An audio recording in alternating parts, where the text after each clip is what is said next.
must strike.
Strike.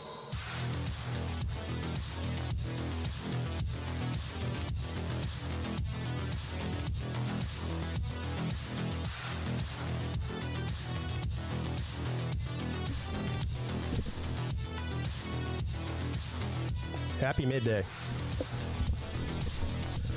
Yoda.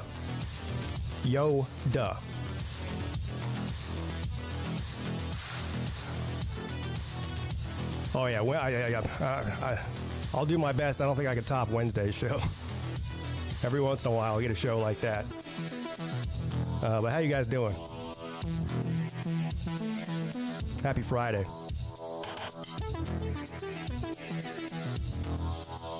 I have rum in my cup, ready for fireworks.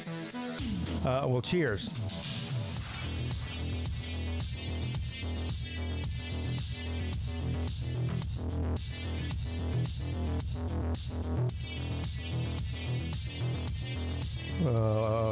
What kind of savant are you? Well, we had this discussion the other night on the call-in show.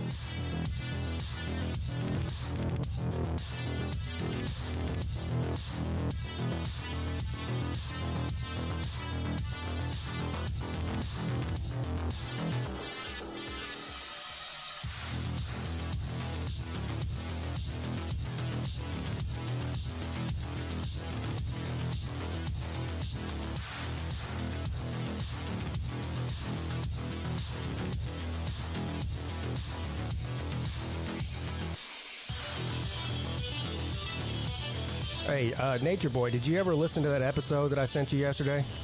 The Rogan episode that he put out yesterday? Listened to it last night. It's good. Now, I like weird shit like that, so other people might think it's boring, but I didn't.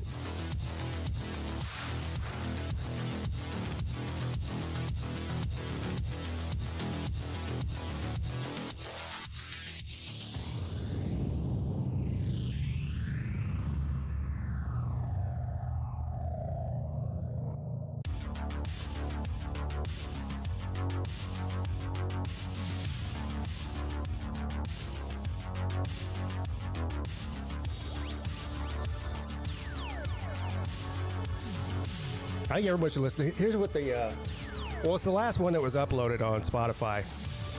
I think he puts it on YouTube now again, too, but whatever. It's the latest upload. A guy named Norman Ohler, Ohler is his name. I think he's German. I don't know. He speaks English, but he's got some sort of European accent. I believe it's German. But anyway, he's an author. He's wrote a couple of books. I guess that's probably one of the reasons he's talking about it now. He might have just wrote a second book, but he had another book from years ago that he wrote on this. It's kind of hard to explain. Basically, what it is that they talk about is this guy's been doing research for the past 20-something years, and about drug use during World War II, particularly with the Germans, with the Nazis and the Japanese, but started with the Nazis. Basically, dosing up their entire Army and Air Force soldiers with methamphetamine. That's kind of the basis of it. There's a lot more to it than that, but that's kind of the basis of it. It's pretty interesting.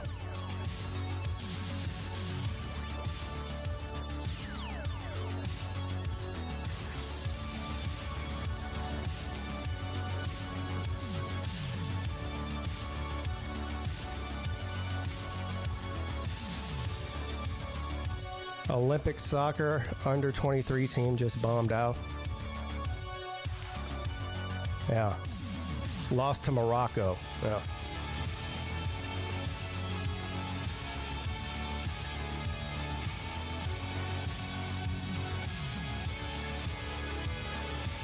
Well, you were right the other day, Volusia, when you said not to take the, because I was about to take the over on the not the over. I was about to take the United States men's team, basketball team, to cover against South Sudan, and they didn't cover. They did win by like whatever it was, 20 points, but the spread was 28. So thank you. You saved me some money.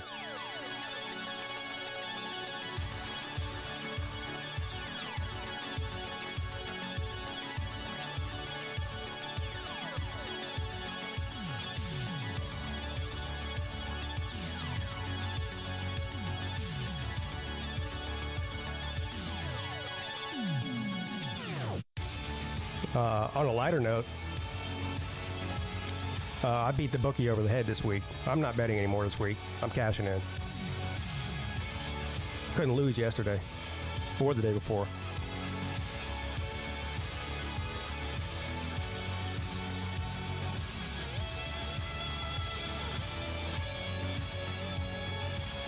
Well, if you put me on a trampoline right now, I'd be in a wheelchair by tomorrow. What's up, Stingray?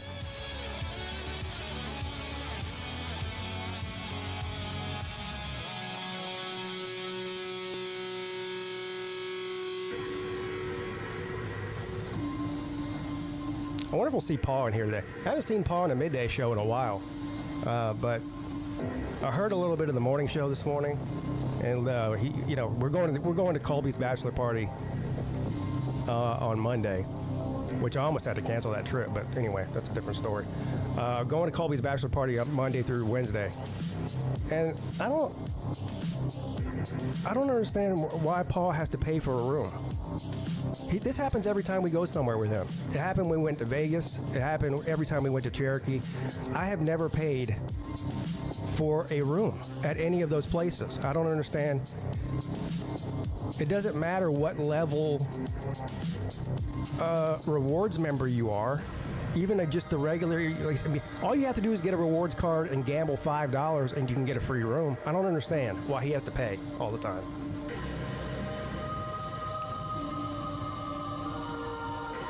I mean, my wife got a card just so she could get a free room. When we took our kid, we stopped there for one night when we were going to Tennessee, between Clemson and Tennessee, and so we had two rooms. We had one for me and Mrs. Peete, and one for the kids.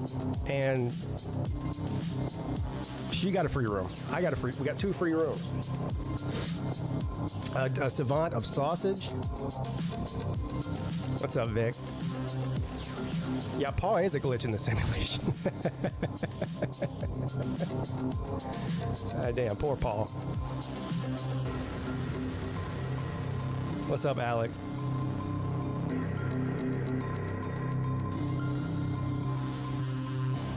Oh yeah, the call-in show on Wednesday night was a massive success. I had a lot of fun. Although I had a major headache during the show, and so my patients were not very good. But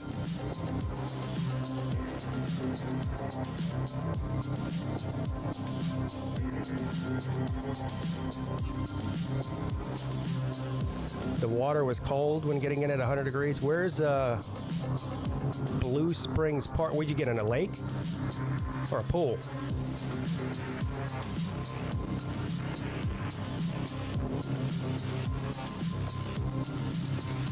Beta. Jay's been like, the other day he was at the beach. Now he's at the park. Let me get Jay. Does this have anything to do with you having this girlfriend now? Is that what this is? You're out doing stuff now because you got a girlfriend?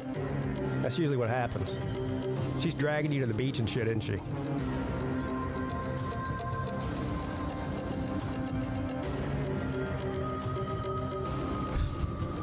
Yeah, see, I knew it. Oh, yeah. Hold on, let me turn this off. We'll get the show started. The StreamYard's open, but I almost forgot about this. Let me find it. Some of you probably don't think this is it. I every once in a while I come across a Slater video that he uploads, and now the guy doesn't like me. He calls me a hater, but he can hate me all he wants. I like him because he's unintentionally hilarious. Let me see if I can find it.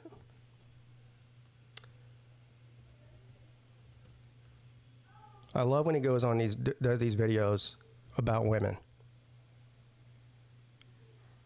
I don't even know how to find this guy's channel. Sports Live in the ATL. He changed the name of his channel. That's why it's hard to find. This is the longest YouTube channel name in the history. Look at this. Sports Live in the ATL Sports Fitness Motivational Channel. I'll tell you one thing, it's not motivational at all. Not at all. Oh, so here's the one I'm talking about. Oh, no, wait, did he take it down? Hold on. Please tell me he didn't take it down. Okay, no, he didn't take it down. Here it is. Cutting off women who show no interest in you, haters and all toxic people, I think it is. And look, he's up to it again just this morning. There are so many simps on and off of YouTube. I know because I used to be one.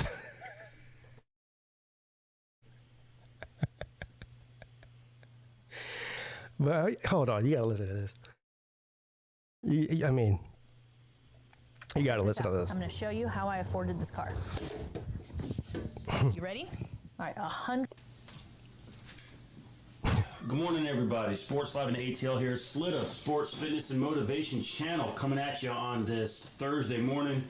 It's a little after 6. I woke up around 5 o'clock. Got a nice 7, 8 plus, actually 7.5, 8 hours sleep in. I feel great getting ready to go to the gym. All right, see, this is part of the problem with him. Nobody cares about that. Stuff earlier this morning. And nobody cares. That said, I want to do a little follow-up here on not only has the...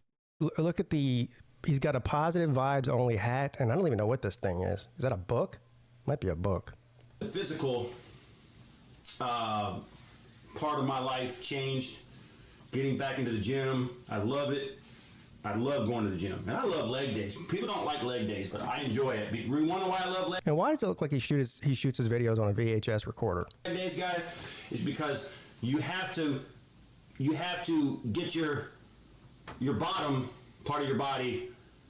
Oh, here we go about the working out thing again. With the top part. Nobody cares about that. Is how cutting people off, cutting here we women go. out of my life who aren't interested, who don't really send me any text messages or DMs, or when I talk to them, they just kind of send me these replies that don't, initiate getting together. How it has helped me move forward. How cutting out women who are toxic, only drama-oriented, no goals, just wasting their time, players or playerettes, what do you want to call it? How cutting them off. He keeps talking about cutting women off. They're not interested in you. There's nothing to cut off. Changed my life. Also, how cutting off male friends of mine, or who I thought, who are into drama, negativity, have no goals, no desire to see anybody else succeed, don't even want to succeed themselves, and only hate. How cutting them off have helped. And how cutting off haters of mine have helped. First off, haters, you shouldn't care what anybody thinks about you. It's always good to hear positive, reinforcements about what you're doing and all. But in reality, you should never care about what haters think, because haters are people who don't want to improve their life. And their whole sole purpose. All right, I'm going to fast forward this. This is a long video. I'm not watching 14 minutes of this, but there is part of this that you definitely have to hear. I just don't know where it's at. You know, and I try my best to give everybody an opportunity, but if I'm attracted to you, I'm trying to get with you. I'm trying to make things happen. I'm trying to, live a fun life and do a lot of fun things. But if and this is advice, guys, if you like a woman and are attracted to a woman, again, I have a few female friends, but I really don't want female friends, especially ones I'm attracted to, because when you're attracted to them, you want to be more than friends. And if there's any guy that says that they can be friends with an attractive woman, I'm not, again, I am. A bunch of them. Learn this. I have to learn how to say this. Most guys are lying. There are some who are content with being friends with an attractive woman they're attracted to. That's all they're getting is friendship. Not me. Not me. I respect myself and value what I'm doing. I have standards. If I'm not attracted to the woman, I have no issue being friends because I don't want to sleep with you. But if I'm attracted to you and I want to sleep with you, I can't just be friends. I cannot. So I can have a friendship with an attractive woman that grows into something. But if I don't see it even getting off the ground, like I'm getting replies on Instagram or texts or something that are like, that don't, because usually a woman, if she's interested, she's not going to play games.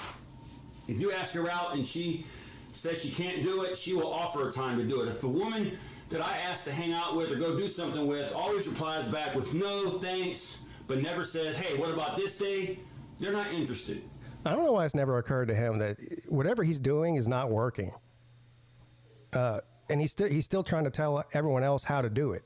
I mean, this is like Chess Hall giving dieting advice. If I ask a woman to go work out with me and they give an excuse and all that, then they really don't want to work out. And they don't want to get with me because they're afraid that hanging out with me, I might try to make a move or something. Well, if I'm attracted to you, I'm going to. I've had a couple women lately, attractive, fit women, who come to me and say, "Hey, they want to work out with me. They want me to work out with them." Oh, this is the best part. But every time I ask them to go work out at the gym, they got an excuse. Stop, flirting with me and saying things that you have no intention of doing. That right there is the reason I'm going to cut you off. Hey, do you want to go work out with me? I have no issue doing it. No. Okay, if you're not with my program or you're trying to play me, sorry, go find somebody else. And as far as the women who are negative and drama and toxic, I got no time for that. I have no time for toxic women in my life, toxic people in general, but especially toxic women. You know, a lot of women love to gossip. All they are is into drama, negativity. They got problems. They got baby daddies. They got baggage. They don't have a focus in life. They think, Plus, listen to me. The last thing a woman wants when she's at the gym working out is Sleeto walking up to you and, doing whatever version of game that he has is. He's bothering these people. I see it all the time, every day. I've cut a lot of those women off. Cut them off of Instagram, cut them off my phone, cut them off in real life. Right? I'm no sucker, and I'm not going to be played like a sucker. I've had women come up to me and be like, well, you're not going to say hello to me? No. I had this one chick, she's attractive, but she actually told me, looking me in the face, and we were talking about something. She's like, I love to argue. Well, as soon as she said that was a turn off. I was like, oh, see? Really? Well, I don't like to argue. Now, this is how dumb he is. This woman, it sounds like she actually was kind of flirting with him by saying, I like to argue, but he didn't catch that signal. And I think she sensed that, so I don't talk to her anymore. She's cute and all that, and I get with her, but I don't want somebody who likes to argue. Are you serious? Stop. Well... No, I'm good luck, man. I had this one woman. I haven't met a woman that doesn't like to argue ever. Come to my parties, right? I see her all the time. She never got with me during my vacation. I hit her up one time, never heard her reply back. She sees me a lot and says, hey, what's up? I'm like, hey. And she looks at me and she wonders why I don't stick around and hold a conversation. Because you lied to me and you basically just played with my emotions. I thought you were going to come to the parties. You said you were going to come. I've had a couple guys and girls do that, and I cut them off. Don't make promises to me you can't keep. Well, you're cutting everybody off. So I don't like all the games and drama and negativity and baggage that women. You get the idea. I can't listen to that anymore. God almighty. What's this other one here? I'm not going to watch it, but... Oh, this is hilarious, dude. Look at this. This is a comment underneath the video. There's two people left comments. So how often, if you talk to a woman, do you expect to want to get together with them? Jesus, these people are stupid. He says, as soon as possible. Time doesn't give back opportunities. If I'm attracted to a woman, I want to hang out with her within a few days. I have experienced that if a woman likes you, she will reach out and have no problem getting with you in a few days. If it takes longer, most times she's not interested.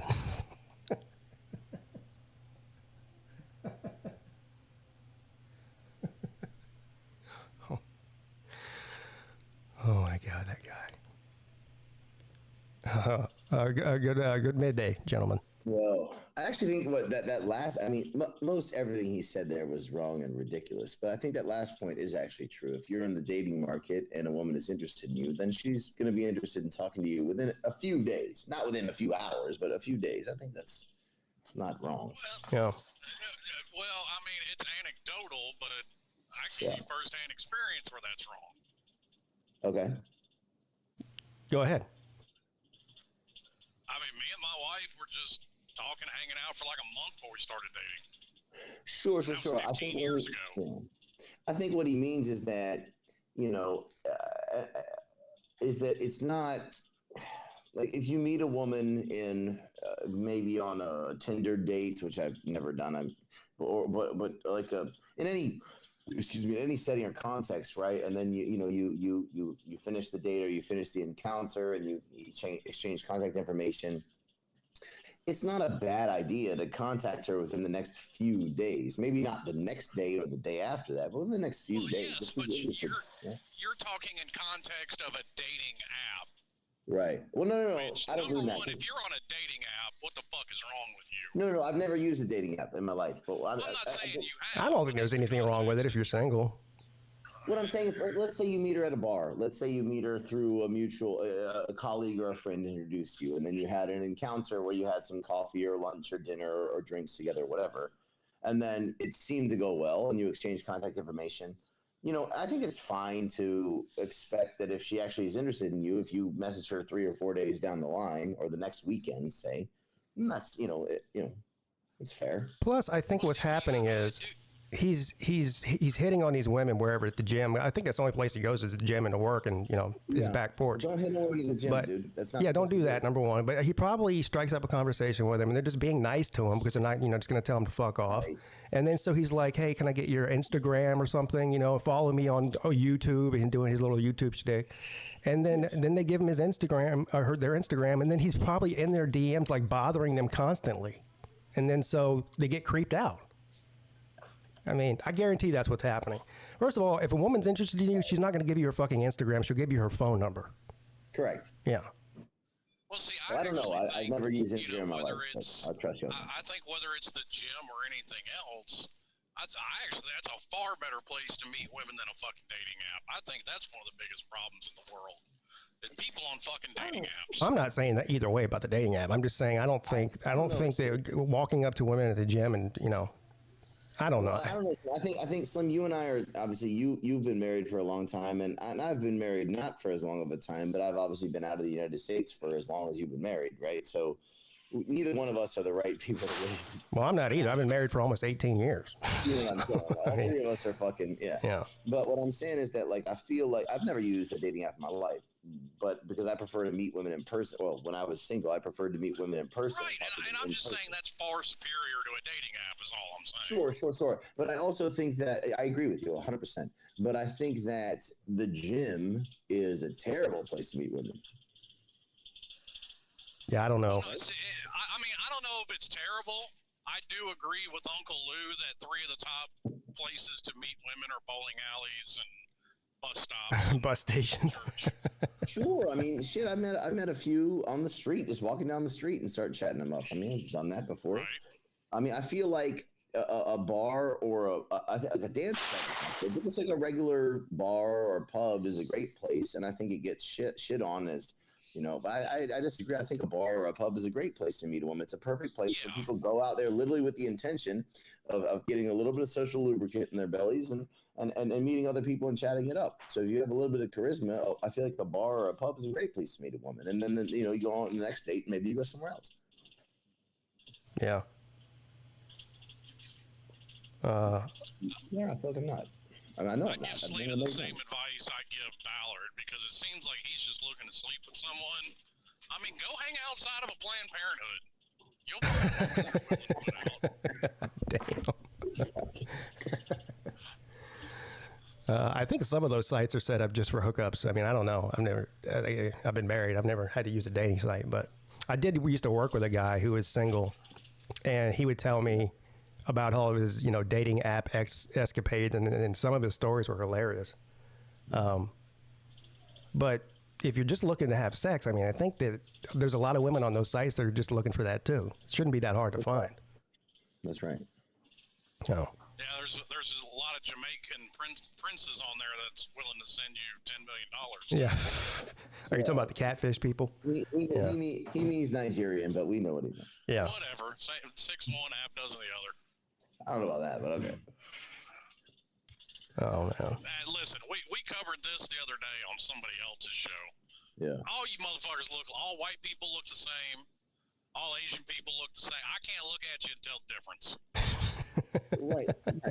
No, yes. Is it true that, more Jamaicans have dreadlocks than Nigerians? No, of course not. But all you got to do is open your mouth and we know where you're from. Fuck, you open your mouth, I know exactly where the fuck you're from, dude. Come on. Yeah. Well, I completely get that. I said by looking at you. Sure, of course. Yeah. Well, we humans are not that disparate. We all come from Africa if you trace it back far enough anyway, so. The bottom line, Sleet is doomed. Right. Yeah, He just doesn't know what he's doing. He's got all the wrong ideas in his head, man. I mean, the thing about it is, it doesn't matter what age you are. If you're not having success with women, it's not about how much money you have, though having money helps. It's not about your muscles, though having muscles does help. But it's about you got to have a good personality, and that's something he doesn't have at all. Your ability. It's about your ability to tease a woman, to talk to her, to make her laugh, to stand out from the other quote unquote simps, right? Well, and actually, no, I won't disagree with you. If you have enough money, you can get plenty of women out there to open their legs. Oh yeah. But hold on, son. No, if you have enough money, if all you're using to get women, because I know a lot of Chinese men who do this. This is really a problem in China. There's a lot of Chinese men. I won't make it specific to China. Let's just say you have a lot of money. You're going to get women to sleep with you, but they're not going to love you. They're just going to love your money, and that's it. Right? If you want to get a woman to actually like you, you got to have some charisma. You got to have personality. We were just talking the other day about Pete Davidson. I mean, I've never heard a woman say he is good looking. Dudes who fuck all the time. Yeah. I know plenty of fat broke dudes who fuck all the time. You know why? Because they're fucking funny and they're charismatic and they make the girl laugh and they know how to tease her and they know how to bring her in and they're smart. And they just don't want to be creeped out by you either. And then Sleeta gives off creepy vibes. Yeah, dude. You think? Yeah. Intensely so, yes. And, yes. I'm sure when he meets these women, he says, hey, I got this YouTube channel. He's like really proud of his YouTube channel, which is fine. It's great. But then they go on there when they get home and they pull up his YouTube channel and it's a video of him on there trashing women. I mean, guess what? His YouTube channel is never going to get him. No. Yeah. Well, I don't know, man. When we were in Atlanta, I think it damn near got him laid. But that was hilarious. That was hilarious. That was fucking hilarious. I walked up these two girls that were sitting on the couch in the foyer at Embassy Suites in Atlanta, and Sleeta was sitting there with us. And they had like these couches and chairs out there, and there's these two women sitting on this couch. And I just walked over. I was live streaming actually at the time. I walked up to them with my phone, and I said, "Y'all know you're in the presence of somebody famous right now?" And they were like, "Oh yeah, who?" I was like, "That guy over there. Do you know who he is?" And they would go, "Oh yeah, he's that Atlanta sports YouTuber." Said, God damn. Boys, you should have seen this. You could watch the size of Sleeta's head swelling before your eyes. Oh, it was hilarious, dude. It was funny. I was expecting them to be like, no, who the fuck is that? But they knew who he was. Oh, my God. I mean, Sleeta's mug does kind of stand out. Yeah. And those girls were from Atlanta, So I don't know. Still funny. Now, to be fair, speaking of women that will sleep with anybody for money, that's what the lobby of that hotel was filled with. Oh, yeah. Yeah, we were there during the NBA All-Star weekend. Right. So it was a sight to behold. Let's put it that way. Yeah. Oh, it was. Yeah. Especially Well, no. they were coming back in from the club at about 3 in the morning. What about the line of girls at the valet just lined up against the wall, and these cars coming in, rolling down their window, talking to them for a second, then they get in the car? I mean, they were hookers. They were street women. This is tangentially related, so she won't want me to say this, but she can't hear me right now. So my wife is James Harden he comes to China quite frequently. He has a lot of business interests here. He makes a lot of money out here selling stuff. So he's going to be here this weekend. My wife has got a one-on-one interview with James Harden. Yeah, you told us that last time. So when is it? Yeah. It's tomorrow? I think it's on Monday. And I'm trying to see if I can sneak in the background because I do want to meet him, right? Does your wife speak English? I think she does, right? Yeah. Okay, yeah. So she's going to interview him in English then, because I'm sure he doesn't speak Chinese, or maybe he does. Yeah, she's going to interview him in English. Now, I wrote the questions for her, right? And she added some that she wanted to talk about, but obviously I speak better English than her, so she wanted to send me the questions and the interview script so that I could edit it and things like that. But it took me everything in my power to not throw in there questions like what's the best strip club in Houston, or is it that you can't or you won't play defense? Yeah. So, but I think I said he can't. Right. But actually, I'd really like to meet him. You know what I mean? But yeah, that'd be cool. Yeah. Well, where can we hear it once it's been put out? I'll send you a link. All right, cool. It's edited and sent out. Yeah. What's up, Vic? Yeah, what's up, Pete and Slim and Volusia? Is there anybody you want to argue with, Vic? Just repeat myself. I was really drunk the other day on the show. I'm less drunk now, so it's still the night for me. I'm usually drunk on the show. Hey, you know what though? At least we can now break this stigma of I come on the midday show starting shit. Because obviously I don't. Yeah. I don't. Well, I'm not starting shit. I'm just talking to you. People. I didn't say you either. You got a guilty conscience? Oh, okay. I mean, I have done it before, but not today. I've been involved in those kind of discussions before. It's never fun if you're the one in it. But listen, people have strong opinions, and sometimes things go too far. It happens. It's damn sure not the last time it's going to happen. I promise you that. No. Well, the last show out was 2 days ago when Lou and Scott got into it. Yeah. Oh Yeah. I heard about that and had to. I mean, I agree with Lou, of course, but that's fine. Oh, of course you do. That's right. Yeah, and then you got dragged into it too. So. Well, he kind of injected himself. I did, or Pete did. Vic. My favorite part was when Scott told Volusia he's not even American. Shut the fuck up. That's obviously retarded. I mean, of course. Your vote doesn't matter, Volusia. Well, my vote counts. Said that. I'm voting, it counts. And what's bad is Volusia's sitting right there with a man bun. Oh yeah. And he was saying he was going to send Lou a man bun. Yeah. I was gonna give Lou a man bun. Yeah.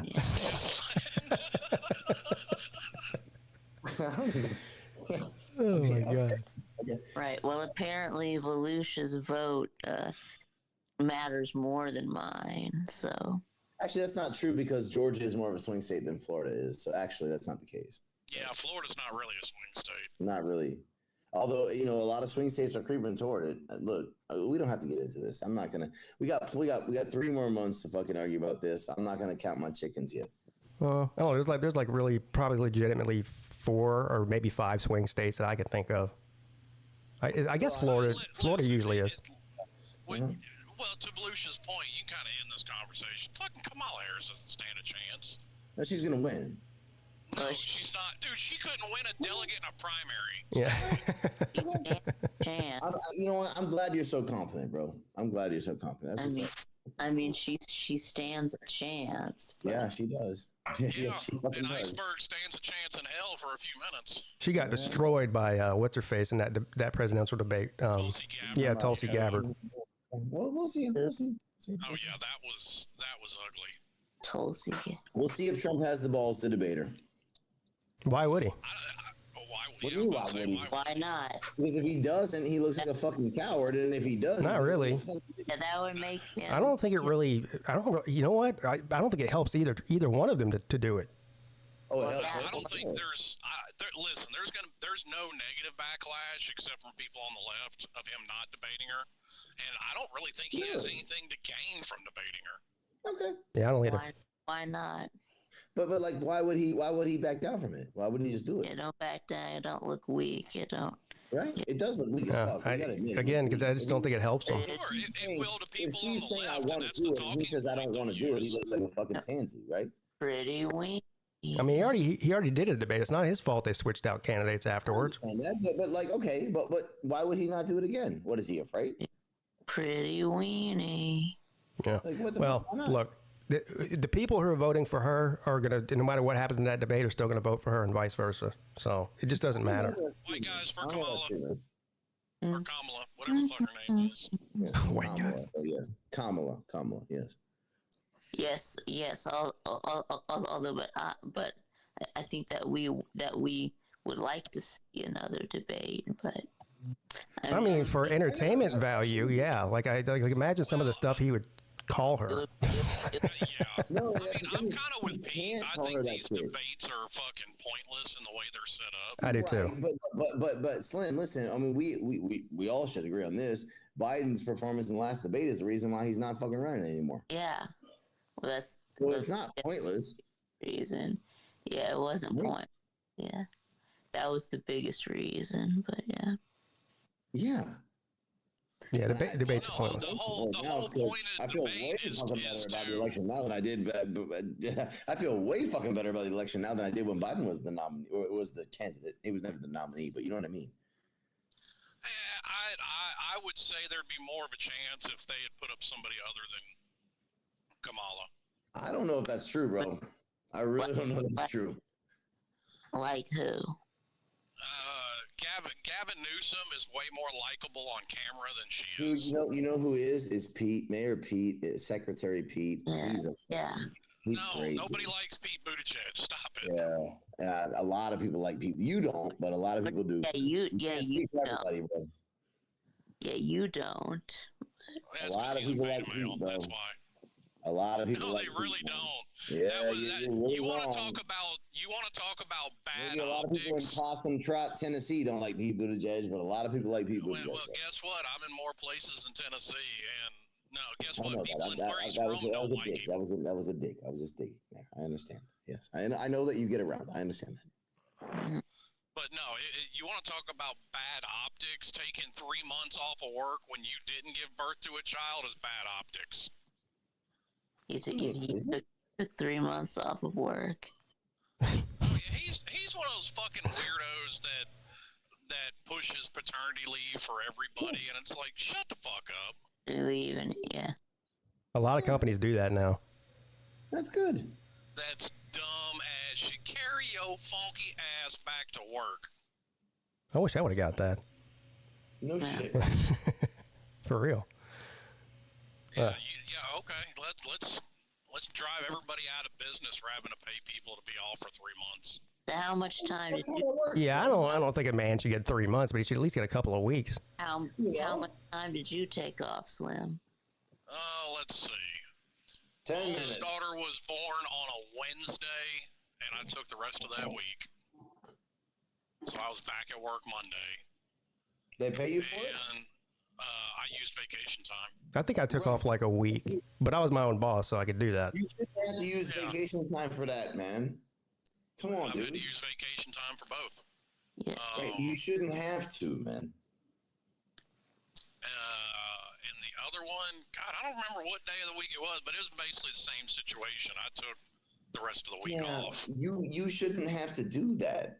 You should be able to use your vacation time for, vacations. Yeah. I kind of do think that men should get at least a little time. Yeah. Yeah. Not 3 I do months. use my vacation time for But vacation. it's not for us. It's for them. They need us. For what? To help. Yeah, motherfucker. What? So I guess Slim saying he didn't help at all. He said, fuck it. No, I carried my ass back to work and paid the fucking bills. I know, I got you. There's nothing wrong with You that. should be able to pay the bills without having to fucking leave her Man, ass. yeah, I am sick and tired of these limp-wristed whiners wanting everything handed to them in life. Jesus fucking And Christ, I am sick man. and tired of these fucking absolute blockheads thinking that everything in life you have to work for everything and you don't get anything. You do have to work for everything These in life. motherfuckers give $3 trillion tax cuts to their rich buddies not doing shit. But yet people like you who I have mad respect for, dude, you're a working man and I have mad respect for that, right? Right? Should be able to take a few days off to take care of the newborn baby that happened to get back on the grind. Like fucking hell, dude. I did. I Give took the yourself a rest of the break. week off. I took the rest of the week off Yeah, and but then you took went back to vacation work. time. You should be able to So? take your vacation time for vacation, dude. You shouldn't have I to do. use your vacation time to take care of your newborn baby. That's crazy. Yeah, well, guess what? I don't get fucking paternity leave. I don't get sick time. You I don't should. get personal time. You should. You Boo, deserve it. fucking who? Yeah, that. You deserve it. You deserve Oh it. my You work God. hard. I'm surprised you don't get vacation or sick time. Man, I get vacation time. I They don't got get sick time. You vacation. deserve Okay. it, bro. You should be. You I mean, deserve if I it. left here and went to a different company, yeah. If I went to UPS tomorrow, I would get sick time, personal time, whatever you call it, and then vacation time. Mate, Yeah, PTO. you deserve it. You work your ass off. You fucking deserve it. You deserve a vacation. Fuck. Well, he's taking one in March. Yeah, I'm about to say I'm taking one in March. But you did say that's the first time that you and your wife have been on vacation in how long? Oh God, since I think Zoe was like 6 months old, we took our first cruise. That's nuts. You deserve it, dude. Fuck, give yourself a break. Well, no, all that is I have to pay somebody to watch the kids. Yeah. All right, I hear that, dude. But like, Jesus Christ, man. I mean, See, we're lucky that way. We have family here, so we don't have to pay anybody. Oh, I got them. They're just fucking useless. Oh. Like my mother lives 5 minutes from me, but I can't trust her to watch the kids because she won't. what I'm saying is like, I'm not. Some you are, of course. But Jay Shipes just said I got 4 paid days off of my life. That's a problem. I think Jay's an independent contractor, though. I don't think he works for Jay. You don't work. You're not an employee for anybody, are you? Yeah, I was about to say Jay works Yo, for dude, himself. Jesus Yeah. fucking Yeah, so Christ, man. take off whenever you want. Why are you guys so fucking masochistic? Yeah, Jay can take off whenever he wants. Yeah, but see, when the problem is It's when you're Jay, you take off work, you're not making any money. You're not getting paid for it. Yeah, there you go. Yeah. Exactly. You don't it's not have it's to work not for a thing everything of in life. It doesn't masochism. have to be It's like called this. what it's really called, and this is my biggest problem with the Democratic Party, is they're not in touch with reality and how the world actually fucking works. Yeah. No, you don't have to work for everything in life. That's not. It's not. Yes, nobody's gonna hand you any fucking thing in life. No, because of Nobody. people like you. It doesn't have to be this way. Let me ask you a Jesus question. Sam. Christ. Let me ask you a fucking question, bro. Let me ask you a question, right? So when automation, which is happening already, takes away, 50% of jobs, when they take away all of these service working jobs, and which eventually is also going to happen to fucking long distance truckers too, right? Automation is going to take away a whole lot of fucking jobs over the next 30 to 40 years, right? So now where is that money going to come from? I don't think it's gonna be. That is a you problem. It's not a me Like, problem. I They're not going to take my job. They're going to listen, take listen, yours. It's a you problem. No, you're They're missing. not going to take my fucking job. They're going to take your job. Volusia, that was a pejorative you. Whoever is in these It's fields, the ethereal hang on. quote unquote you. It's the they. whoever's in these What are you going to fields, say?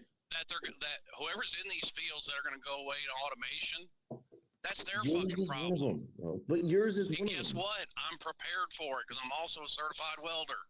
Got it. But they can. Oh, but I'm automation can't take over welding jobs. Fuck, that's going to be No, fired up. automation won't. I Have wrote- you seen? Automation can't weld stainless steel. Not yet, but in it's 30 very years they finicky. fucking will be able to do that. Not Oh in shit! my Of course they lifetime. will be. Yes, they fucking will, Truck dude. driving isn't going anywhere in my That's also not true. You're real confident about that, but you know you I am know because that. I'm in that industry. It's not Yeah, going you anywhere. don't really know that. You really don't know that. And we already have driverless taxis out here already right now today. Yeah, but The just physics, the physics is completely different between a taxi cab and an 80,000-pound. It is for now. For now, you say you're real confident about this, but you really don't know shit about automation, right? So you just feel that way because actually, you I am want to feel very that way. confident in it because guess what? Come on. They cannot put certain. They're already Listen. taking some of the safety features they were putting into these big Yeah. trucks that are in passenger cars out of them. Yeah. Listen, I am on your side of this, but I just think that you're being a little bit. You're being a little. You're assuming too much, man. And, Actually, I'm really not. I'm agreeing with you. The only thing we're disagreeing on is timetable. Right, sure, right. Where I think it might be a little bit faster, but then again, the progress of automation is exponential. It's not linear, right? And we don't know what the fuck's going to happen in 20 years and 30 years. Fuck, look back 30 years ago. yeah, but you're talking about replacing how many? Unfucking believable. Slim, approximately how many 18-wheelers are there on the road every day in America? Do you know? Oh, good Lord, millions. Yeah, millions. So to replace millions of drivers is going to take a long time. Well, Yes. not as Even long as FedEx doesn't have the money to completely redo their fleet overnight. They don't now. But again, but some. This is beside the point, right? This is beside the point. So we agree, but we disagree on timetable. Okay, that's fine. What my original point was is irrespective of that. My original point was that once it does happen, because it's going to happen eventually. I might think it's 20 or 30 years, you might think it's 100 years, whatever. When it does happen, which it will. So now, who controls the finances and the assets that are generated from the automation? Is it a group of oligarchs, a group of Elon Musks, right, who reap all the benefits while half the workforce is out of work because all they work with their hands and their bodies, and now they don't have a job anymore because they're not needed, they're kicked to the curb, and so or is that wealth distributed back amongst the populace, right? In this case, it has to be oligarch. Yeah, Wait a minute. We basically go back to a new age feudalism, right? No, it's gonna be the oligarchs. It's Right, all. so we're gonna be peasants. Half of the but half of the population are just gonna be peasants. Eventually, more than that are just gonna be peasants who have to work to earn their living from the great overlord Elon Musk's and all these cunts like that. I don't think that's much different than what's going on now. No, we're not quite at that point yet. It's going to get way fucking worse than that. It's going to get way worse than that. I hate to break this news to you, but there are no poor people massively employing other poor people. No, I understand that. No, it's going to be like 35 rich people employing half the country. Isn't that about how it is now? No. I mean, yes, it's getting worse. Yes, it wasn't like that in 1978. It wasn't like that in 1945. You're no. right. You're right. And who has written all the legislation that lets Walmart absolutely crush its competitors? Ronald the fucking Democratic Reagan. Party. Ronald fucking Reagan. He is the guy who made Ronald this fucking Reagan. Ronald fucking Reagan made this possible. I haven't heard Volusia this mad since he learned that I still write checks. God damn it. Well, I mean, unfortunately, the point that I'm trying to, I'll finish up and I'll get off the topic. But the point I was trying to make is either we do that or we distribute the wealth that's accumulated from these oligarchs back to the people. And when that happens, Wait a minute. So you want the labor of others redistributed to people that aren't doing shit. No, the labor of robots, Slim. I'm not talking about the labor of others. I'm talking about the labor of robots. Not the labor of you and me. I'm talking about the labor of robots. Guess what? Whether you like it or not, you haven't let anybody else finish a point, so no, I'm not going to.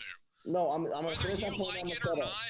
Elon Musk didn't steal any money from anybody. He did, but that's not the point. I'm not talking about that. That's not the point. It doesn't matter whether he stole money from anybody. It's not the fucking point. That is absolutely the point. He didn't steal shit from anybody, so you don't. Yeah, why should he be punished? Why should he be punished for being successful? I'm going to finish my point, then I'm going to stop. All right.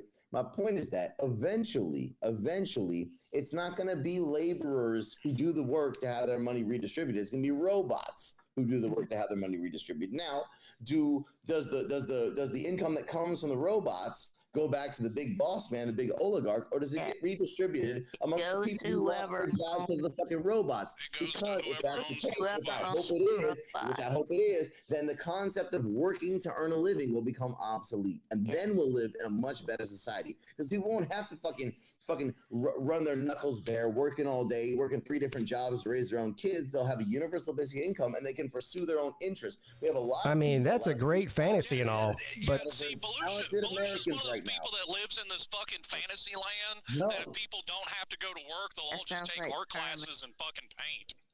That's correct. We have a lot of very talented Americans right now who are working their fucking ass to the bone at a Wendy's and driving a fucking Uber and all this kind of shit. Who would make America a better place? Not just painting. I'm not sitting here on a frou-frou shit. But whatever they could be taking night classes as engineers.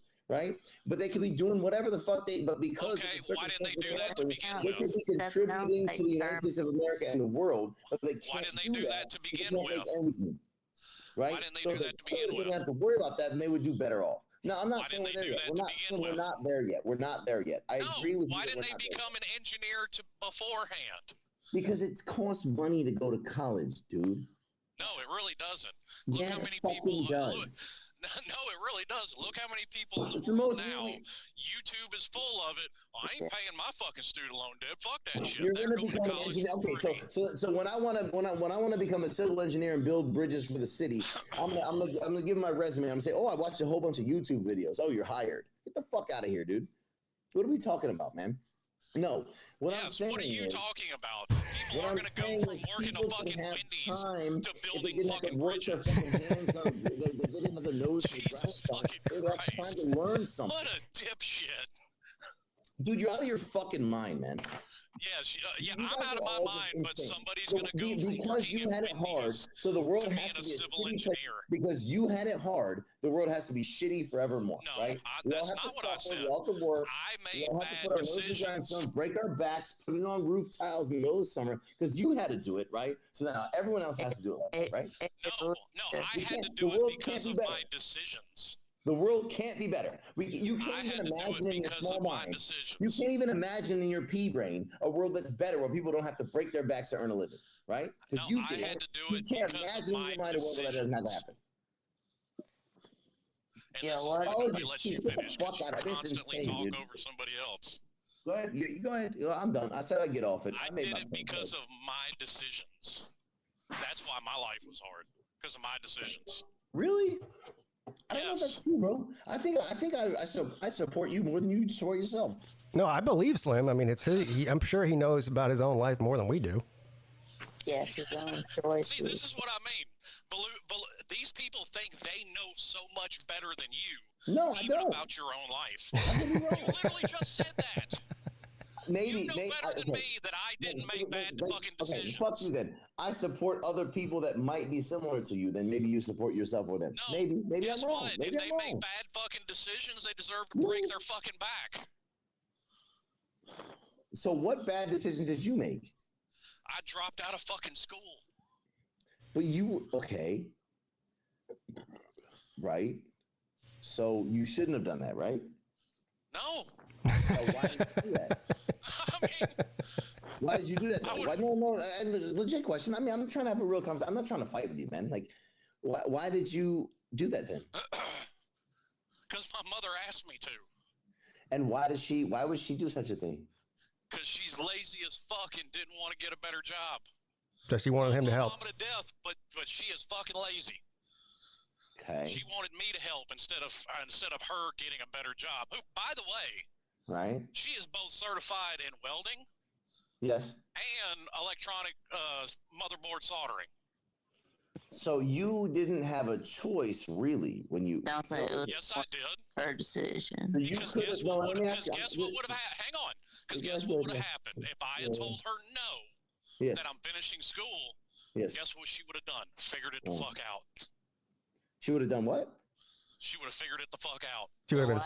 So why didn't you let her it the fuck out. Because he was young and he made the wrong decision. Exactly. I made a bad decision at 17 years old. I made plenty of them. Well, you shouldn't have been put in that position, really. Yeah, but he was. Right. So. But so And guess what? That doesn't mean you I'm can't go back to school empathetic later. to this. I'm Because guess empathetic what? to this. With a job and a child, my wife went back to school. Right. So no, you don't need some universal basic income to be able to go back to school. Right. If I'm not mistaken, with a husband and a child, Mrs. Peete went to school. Yeah. Right. What I'm saying, Slim, about the universal basic income is maybe that's not. We can disagree about. Again, it's a time frame issue. I mean, we just came to an agreement here that eventually automation is going to replace a great number of jobs. We can agree about whether it's going to happen by 2030 or 2050 or 2090 or 2120, whatever. Right? Yeah, but with the increase in technology, you can also create new types of careers for people as well, where you still do need people. But they're going to require people to go to school for that. Not necessarily. No, it is necessary because these are not manual labor positions, right? Like the new jobs that are going to be created are not something that you can do with your with your arm muscles and shit, right? Because you're willing to break your back and work hard. No. You need to use your fucking brain, right? And it requires going to school and learning about it. I can't program a robot. Why? I didn't go to school for it, right? Okay. And so what I'm saying is eventually a lot of manual labor jobs are going to be replaced by automation. So now where does the money that's created from the fruits of the robots and automation's labor, how does that get distributed amongst the people? It goes to whoever owns the robots. Right, but Vic, of course, that doesn't work, man, because that leaves half of the world's population out of a job. And so now, what the fuck? How do we fix that? Well, they're all poor. They die on the street. Yeah, all right. Well, except for the people who are on top, really. Yeah, Okay, and so at some point, Vic, and I think you might agree with me here, the money has to be redistributed on some level.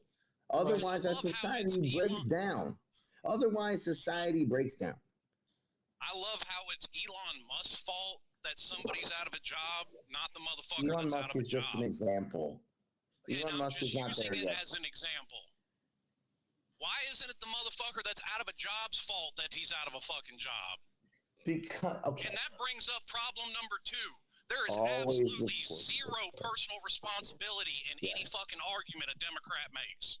That's why you invest in stocks. Fuck, the top 1% of the American population owns 98% of the stocks. That's why you invest in stocks. Jesus fucking Christ. Man, just this victimization of the average American. You bitch and complain that the middle class is getting rooted out and killed, which is true, but yet you want to blame it on them. It's not them. This is crazy talk. Volusia doesn't like capitalism. That's what it is. No, I do. I like a No, mixed you system, don't. which by the way You've we absolutely have. been Bro. on here and said before that motherfuckers making all this money is a problem. It is. No, I like capitalism. Yes. Well, what you're describing is not capitalism at all. We have, listen, at the end of the day, we have a mixed system, right? I mean, the fire department is not capitalist. The police department is not capitalist, right? Sure. You pay tax, right? But Okay, so- everybody pays into it. Right. That's great. That's what we need to have. I believe the medical system should be that way as well. What I'm saying is a mixed system is correct. A 100% communistic system also doesn't work, but a 100% capitalistic system also doesn't fucking work. We don't have either one of those things, right? But I feel like we're kind of veering a little bit too far to the right side of it. No, not really. Well, you don't agree. I know you don't agree, and that's fine. What I'm saying is like things aren't really working out so great. Why is populism so popular right now? Why the fuck is shit so expensive and the average American can't afford rent in a city right now? Right? Because well, the federal maybe government doesn't know it's how to- because the This accumulation federal of wealth government is doesn't know how to turn off the fucking treasury. Yeah. When you sit there and constantly hit copy on the fucking print machine, it Donald inflates the Trump fucking increased the currency. national debt in 4 years more than any president. I never said he didn't. Okay. Never once said he didn't. So It's one you of the bad disagree with things him. that he did that I can point to. Right. I So will you're agree not- with Volusia here. I think there's plenty of tax money to do all the things that he just talked about. but it's what we spend our money on. The taxpayer. That's the problem. We spend it on $2.8 trillion of tax cuts for the wealthiest 1% of Americans. The fuck are we doing? And we're funding wars. I mean, I don't think there's been a time in my life where we're not either in a war or funding another one. Yeah. Who said they want socialism? Did I say that? Joey Foster? Shut the fuck up, retard. Yep, that was gonna I happen. can't see the chat, so I don't know what he's saying. Yeah, we need seeing it. I wouldn't say that about you, man. Listen, Slim, you and I disagree. We have different life experiences. We have different points of view. We disagree. I would never call you a retard. You're not. But, man, come on. I mean, we look. Fuck. You know what? If you and I ran the government together, we would fucking disagree, but we'd figure it out between the two of us. We'd probably do a great job. You absolutely skipped over Pete's point, which I think is a vital one. Which one? Why are you going to punish the people that do innovate and create? Right. I think that I think you make a good point there. We should not do that. But that's exactly what you're talking about doing. No, it's not. Listen. If you made $100 billion, but you have to pay half of that in tax and you only get $50 billion, that's not punishing you. Yes, it is. No, it's fucking in not. no world do I think it's acceptable that that any government entity whatsoever take half of anybody's money. Yeah, I agree with that. Listen, I don't agree with that. We have to have a functional society, man. Is it a functional society if people are starving on the street? I'm not saying right now. I'm not talking about 2024. No. I'm not talking about 2024. But I'm saying in the future, again, whatever day you think it is, or that automation is gonna usurp American jobs or worldwide jobs. Whatever. It's not all about America. First of all, there's been poor people since the beginning of civilization. That has never. There's nothing the government can ever do to stop that. Pete. I mean, it's unfortunate, but it's just the truth. Pete, let me ask you a question, Pete. What jobs do you? Let's just say the next 40 years. Let's cut it in the middle. I think it's 20. Some things it's more. Let's call it 40 years, right? Uh-huh. So, what jobs do you think in the next 40 years, a long fucking time, right, will be replaced by automation? I wouldn't even begin to have a guess on that. I have no idea. You can think about it. You're not retarded. You can think about it. Yeah. Well, I'm almost retarded, but yeah, I can think about it. You're not. There's a whole fucking lot of them, man. There's a whole fucking lot of them, man. And matter of fact, it's a huge chunk of the workforce. It's just like I said, though. There's going to be new industries that pop up with technology that can replace what's being taken by automation. For that affordable? Because education is currently not affordable. No, that's a whole different discussion because I am with you on the education thing. It's not a different discussion. It's the same discussion. Then let's, why is it not affordable? Why has it gone up? Because you can point down to the date when college tuition started rising. When all these fucking stupid Ronald fucking Reagan. Another again. Back to Ronald Reagan. I don't know. Actually, no. Jimmy Carter enacted government backing of student loans. That was a Ronald Reagan issue. You're going to blame that on Jimmy fucking Carter? Are you fucking kidding me? That is a Jimmy Ronald Carter Reagan issue and totally a Ronald Reagan issue. Dude. Wow. All right, who's the worst? Reagan. Reagan is the worst president we've ever had. Now, there are worse than both of them, but those are the worst ones. No, Reagan was the worst president in modern history. Worse than Trump, even. Yes. He was worse than, really, so you think that Carter and Obama were worse than Biden? Reagan is the worst president we've had in modern history. Let me ask you this, Belushi. What did Trump do that was bad, that you don't like? Right. It's not that what Trump did. I mean, Trump's rhetoric sort of... Well, you said he's the worst president ever, so what did he do? No, I said Reagan was the worst president in modern history. Worse than Trump. Trump's rhetoric, we know that. But... Trump's rhetoric, and of course the whole attempted insurrection, and I don't even want to get into that because I don't want to waste the rest of the time. Yeah, because there's no point, because I'd absolutely fucking crush you on that. No, you're wrong. But what I'm saying is, I'm talking about Reagan right now. I'm talking about Reagan right now. Do you hold the same standard to the people that burned cities down the night Trump won, or the night of Trump's inauguration? Or all burned cities down. Which city? No, you fucking don't. Which city burned down? But it's Which bad cities? when somebody on the No, other side does it. Which cities burned down? What Which cities got? cities no longer exist that existed before Trump got elected? Yeah, what cities got burned down? You didn't see the mass rioting? You missed all that? Oh, slept you through said that? they burned cities down. Was that in You slept through that? was that in Which 26? cities? You slept through that? No, again, I'm asking you a simple question. Which cities? Are you talking about 2016? Yeah, I'm talking about 2016. I I'm don't know talking January why the fuck does 2017. nobody remember that? Which cities? Which And then cities burned down because they were elected a Republican nationwide in president? 2020. Which cities burned down because they elected a Republican president? You didn't see the mass rioting the night he got Again, elected? I'm You asking missed you a that? simple question. Which cities? Which cities? I don't. I'm asking a simple question too. You missed it all. I guess Which so. cities? Which cities? And I don't remember hearing about an American city that existed in 2015, but Well, there didn't definitely exist was. in There definitely was some of that going on after the Floyd thing. Maybe you're being a little bit I fucking guess dramatic. we missed it, Slim. Yeah. Yeah. The only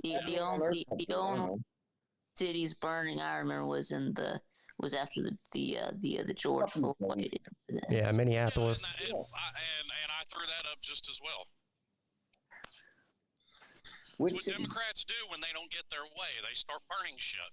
Really? Wow, that is so fucking rich, right? But Trump That lost is the rich. election and But fucking they've been break hey, into Congress and hang the vice president. Democrats Yeah, have been so they're burning Democrats. crosses since the 1850s. Yeah, right. Yeah. Again, ignoring the obvious, the Southern strategy and the shift there.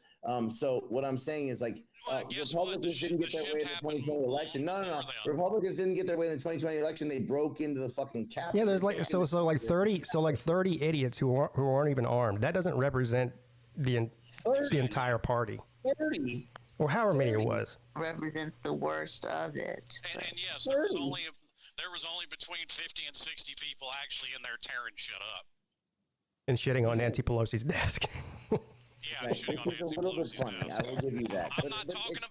And listen, I also distinguish between the people that actually were peacefully protesting to the people that were rioting and looting and burning Yeah, shit. they were breaking windows and yeah. Okay. And they were, who were they? I mean, Why you were want they fucking there? names? No, I who can were give they? you Why the were they name. there? Look it up. I can give you names. You don't need names. List of, I'm just Yeah, there's yeah, a whole yeah, list of people that Kamala Harris helped bail out of jail after they Oh, rioted right. and looted and burned shit. Yeah. Yes. Both sides shit. Yeah. Cool. You saying that didn't happen? Yes, January 6th is the field trip. Yes, it was a. I watched it happen. I No, saw that. I don't care about the argument anymore because you won't hold your own side to the same standard. So I Yeah. just don't care about the Well, argument. wait, what again? You haven't answered what cities were burned down though. Oh, It Baltimore, wasn't Washington though, was it? They were rioting in Atlanta. They were rioting. A lot of cities. They were rioting. I think- They were rioting in Seattle. They were Okay. rioting all over the They were. fucking Wait. country. So when right wingers do it, it's a protest and a field trip. But when left wingers are upset, No. it's a riot. Once again, I hold a distinction on both sides between the ones that were tearing shit up and the ones that weren't. You don't. Philadelphia. Right. No. Again, if people want to protest, they can protest. What happened in Washington on January 6th was not a protest. Okay, and They broke into the well, fucking Capitol. actually, You yes. got As a it matter of anytime fact, you it wanna- was because You there got wasn't any country on earth see what happens. there wasn't 100,000 people that went into the Capitol, but there How were many 100,000 people were people there. Have you seen this? Are you deluding yourself? How many people were in there? Yeah, I don't know, a few 50 hundred. people. Yeah, it wasn't that many. A Well, if I you don't know, count in the rally couple that was hundred. going on at the same day, yes, there was over 100,000 people because Okay. a lot of them went over there afterwards. Yeah. Okay. But like Pete said, there was very few of them tearing shit up and shitting on people's Yeah, it was desks. just a bunch of idiots. That's all they were. Yeah, okay. Exactly. I'm not suggesting that there were 20,000 people shitting on desks. It doesn't take shitting on desks for this to become a huge problem. Also, it's a threat to the democracy of the country. No, it's not a threat to the fucking democracy. You It's break not. into the Capitol building. It's different if you Not. fucking break into a Walmart. Yeah, I don't think. I love how is it shitting on not? Nancy Pelosi's desk is a threat to democracy. It's not. It's But stupid. but according to Biden, Motherfucker. we got F-16s and nukes, so you can't take on the fucking government. Yeah. Well, I mean, he was just What? being honest. I mean, Yeah, he only threatened to nuke the American No, population. Yeah, right. That's the most insane thing I've ever heard in my life. It's not that shitting on Nancy Pelosi's desk. You're just being intentionally stupid here. The only thing that's a Obviously, threat to is shitting on being Nancy Pelosi's sanitary. desk is a problem. That's it. No, I'm just pointing out The fact that you're in there to get the point of shitting on Nancy Pelosi's desk is a problem. It's not the fact that he shit on her Not desk. to mention, Public building, everybody's allowed I was in about to there. say, not to mention they didn't break in anything. They were let in there. Exactly, they were escorted in there. So what are you even talking about? What the fuck are you? Yes, like the woman who got shot in the face when she was trying to break through the fucking door. She was escorted in there. She was already inside, though. I'm talking about getting into the building. yeah, she didn't get escorted inside. She was already inside. Yes, she did. Like, there's video of Capitol Police escorting them in. Talking Hey, about being intentionally fucking stupid. Yeah, nobody broke down the front doors of the Capitol building. It didn't happen. People break windows. Do it again. Do it again. There were- Have another field trip up there. Right? There were people breaking windows and jumping through windows. You Oh, know? I don't know. Like I said, a bunch of Capitol idiots. Police officer got killed because he was escorting her in. He was just escorting her in, and he got killed because while he was doing that. It was peaceful, yeah. Jay says he wishes he could shit on your desk, Volusia. Well, we've seen people getting escorted in, and then we've also seen that some of them were fighting the police. So I mean, Yes, and the ones There's that a- were doing that are absolutely in the wrong. The ones that got escorted in and didn't do shit but protest are absolutely in the right. You don't get to protest inside the Capitol building. You can Yes, protest you in the do. front lawn. That is You a can public protest in the front building. lawn. You can absolutely, everybody has, they cannot bar you. Guess what? You can't be trespassed from a public building. They can't bar you from a public building. That is true. Right. So Unless you're committing a crime, which some of them definitely were doing that. For sure. Yes, and absolutely, those ones should be in jail Right. or whatever the consequence is for it. Sure. But the ones that didn't do a fucking thing that are sitting in prison is an absolute fucking travesty. And I would say the same thing if it was people that did nothing but protest in 2020 and weren't tearing shit up. Sure. But like I said, Volusia, you Yeah. won't make the distinction between the two. To you, they're all tearing shit up. Distinction between the two what?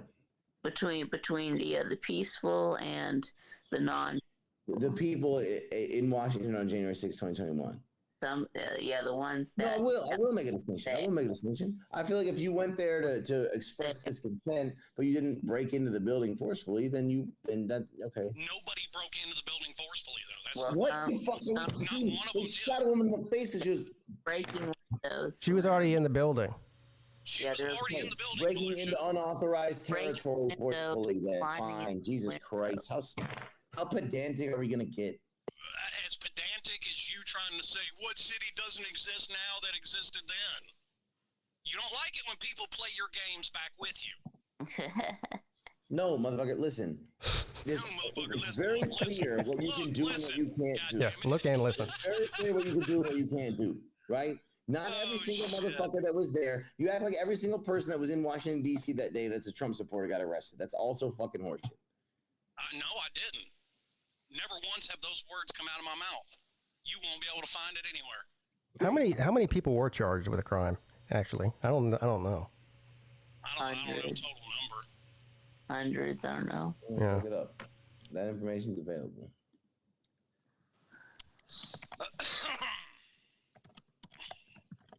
And unfortunately, I know there were some people arrested and charged that claim they never even went inside there.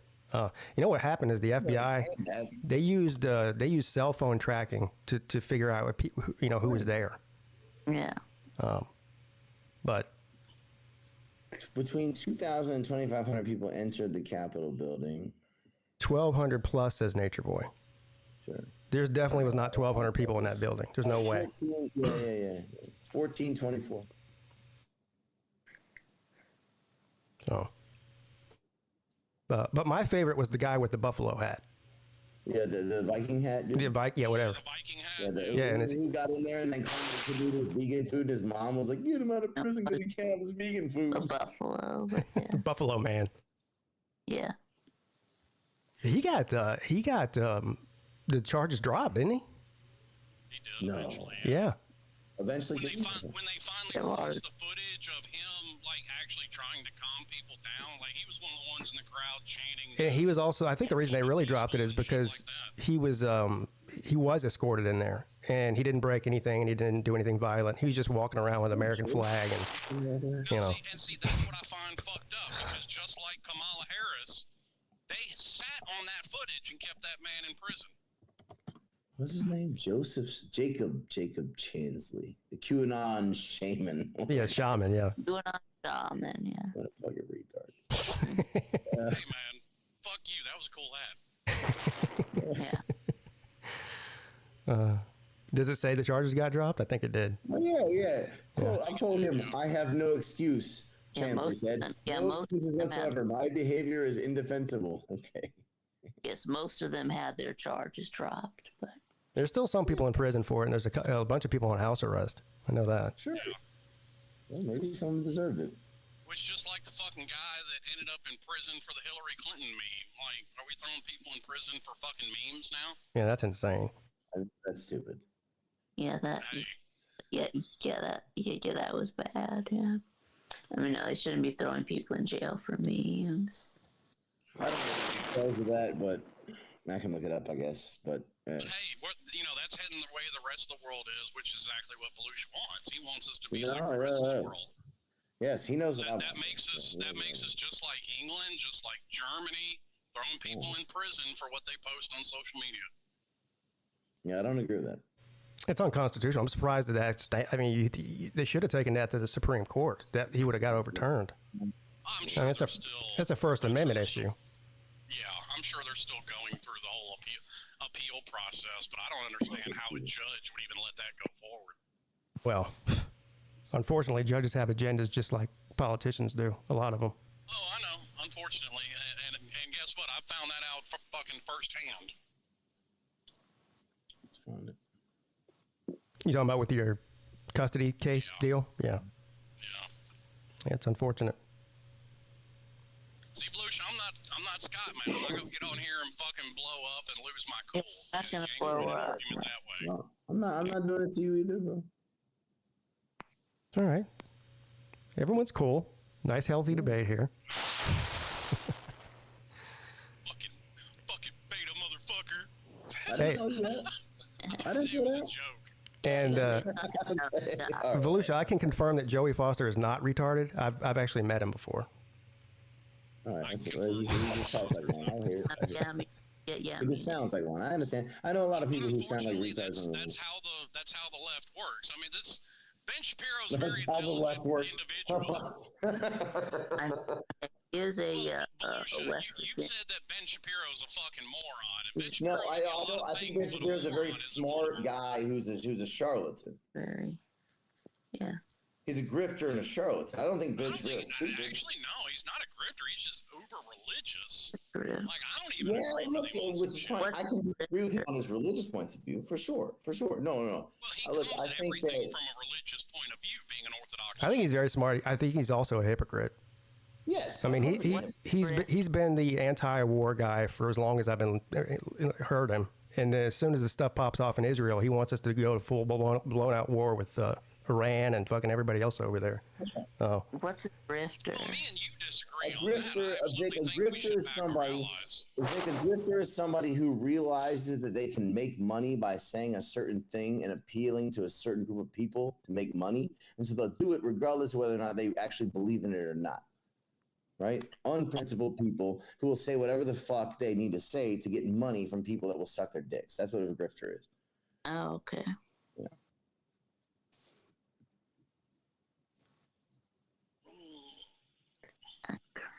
grift. Right, and most of it, they'll say things they know are lies that they don't actually believe in themselves to make money. Well, see, I don't think Ben Shapiro's a grifter. I think he's probably more conservative than anybody in the media.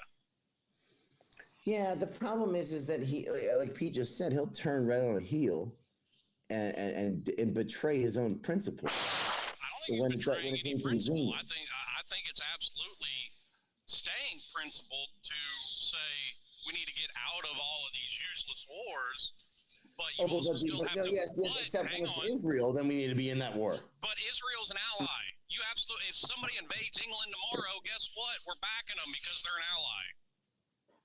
Well, yeah. I think that we should be fighting against Russia as well. You seem to disagree with that.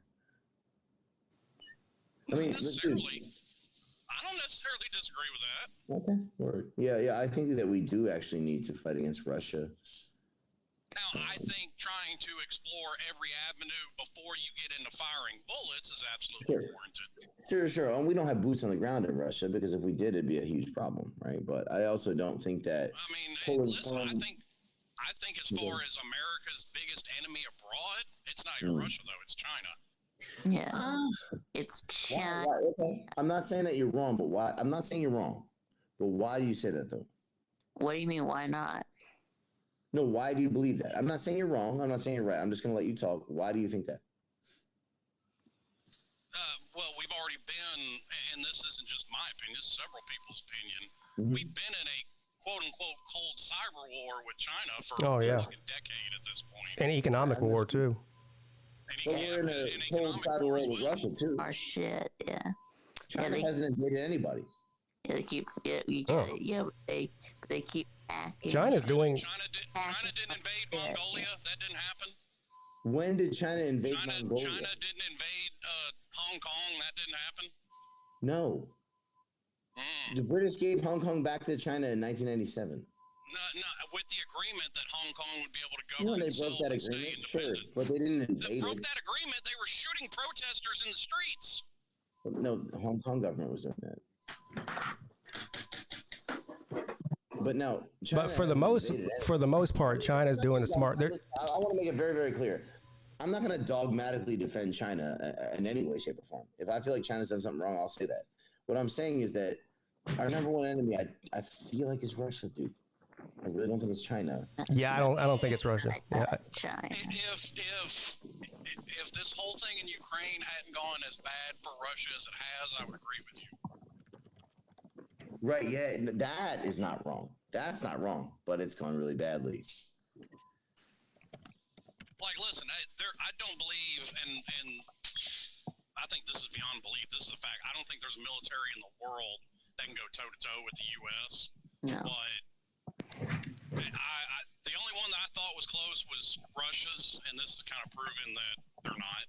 I found out that Russia really ain't shit. Yeah. Yeah. I mean, if they can't even. We have the largest navy by far. I still think China's much more of a threat than Russia. Actually, China's got a bigger navy than the U.S. China's got a bigger navy than the U.S. Has a bigger military. Oh, much bigger. China has a bigger navy than the U.S. They have a bigger standing military, but the way our military they have more. They have a bigger navy than the U.S. does. That's just a fact. Not functional. Okay.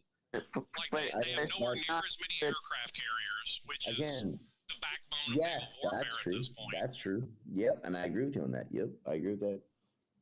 No, listen, again, I think of all of us here, I am the person that really wants to not see a war between the U.S. and China. No, I don't want to see that. None of us want to see that. Oh, God, no. I'm also the person that understands that that's not going to happen. I mean, I would never say never. I mean... No, right, but that's not happening. Yeah. This is not happening.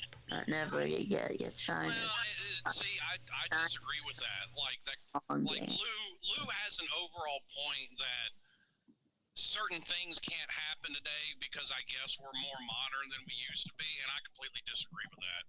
I mean, human history is fraught with us repeating the same mistakes over and over again. I got to correct your statement real quick, bud.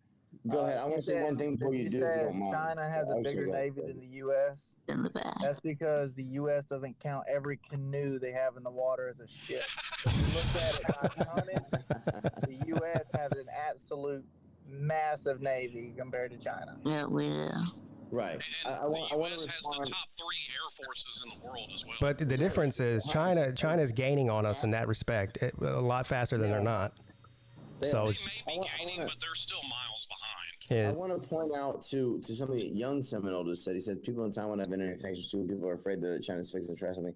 I watch Taiwanese media quite a lot. In Taiwan, they have elections, and so the most anti-mainland China politicians are the ones who get elected and voted for, and they stir up a lot of fear that they're going to get attacked tomorrow. Now, some of that is legitimate. They need to defend themselves. They need to have a standing army, and they need to have allies just in case that does happen someday, because China does like the posture. But at the same time, that doesn't mean it's going to happen tomorrow, right? Yes, people in Taiwan are afraid, but people in Taiwan also have alarmists, and a lot of the alarmists do so that they'll get elected in Taiwan. Okay, well, are you saying well, wait a minute. Are you saying Japan is full of alarmists too?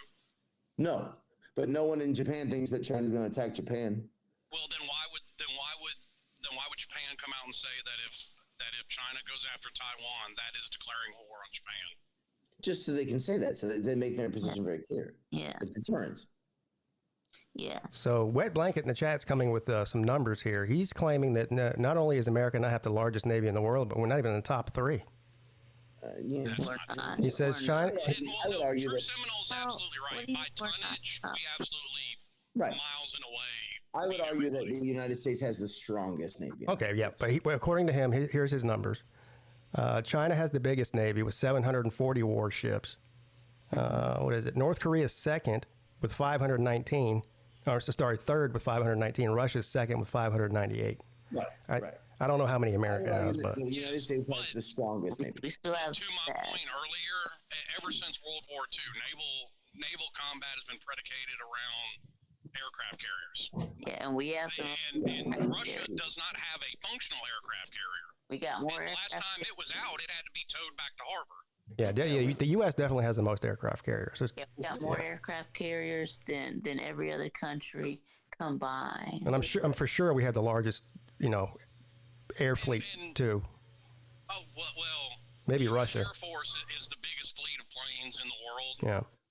Also, The do Air you know what the National Guard second largest Air Force second. is? No. The It's Air the US National Navy. Guard is the second. And then No, it's naval the US aviators are the Navy. third largest air force in the world. I was under the impression that the second largest Air Force in the world belongs to the U.S. Navy. Well, I'm combining both the Air Force and the Navy in that. We put them together. Yeah. Well, I'm just saying, if you were to actually break it down, it goes Air Force, Air National Guard, and then Navy. Yeah. As far as biggest air forces in the world. Look, I'm not doubting the U.S.'s military might here. That wasn't the conversation at all. Well, the Chinese military is growing rapidly, and unfortunately, the United States military is going the other way right now. I don't think it is, But man. like I said, They're the not way there, it was so set up ours is not is set not. up for massive manpower. I mean, the days of putting the most bodies on a battlefield at once are long fucking gone. True. Again, look, we're not doing this. This is not happening.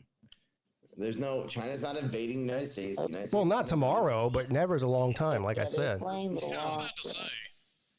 does not happen. Yeah, I China's mean, playing the Jesus long Christ, game. fucking, it was supposed to be a proportional operation when we destroyed half of Iran's functional navy in an 8-hour day, but it happened in 8 hours. Yeah. Like, shit can get disproportional very quickly. Yes. Sure. Which is why we need more level-headed politicians than people like Donald Trump.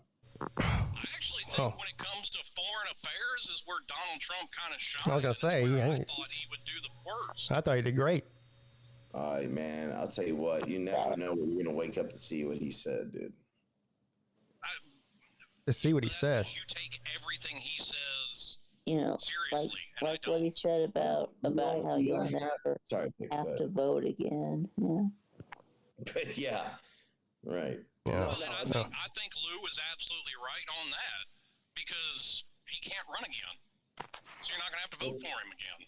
So look, I don't pretend to know what he really meant by that.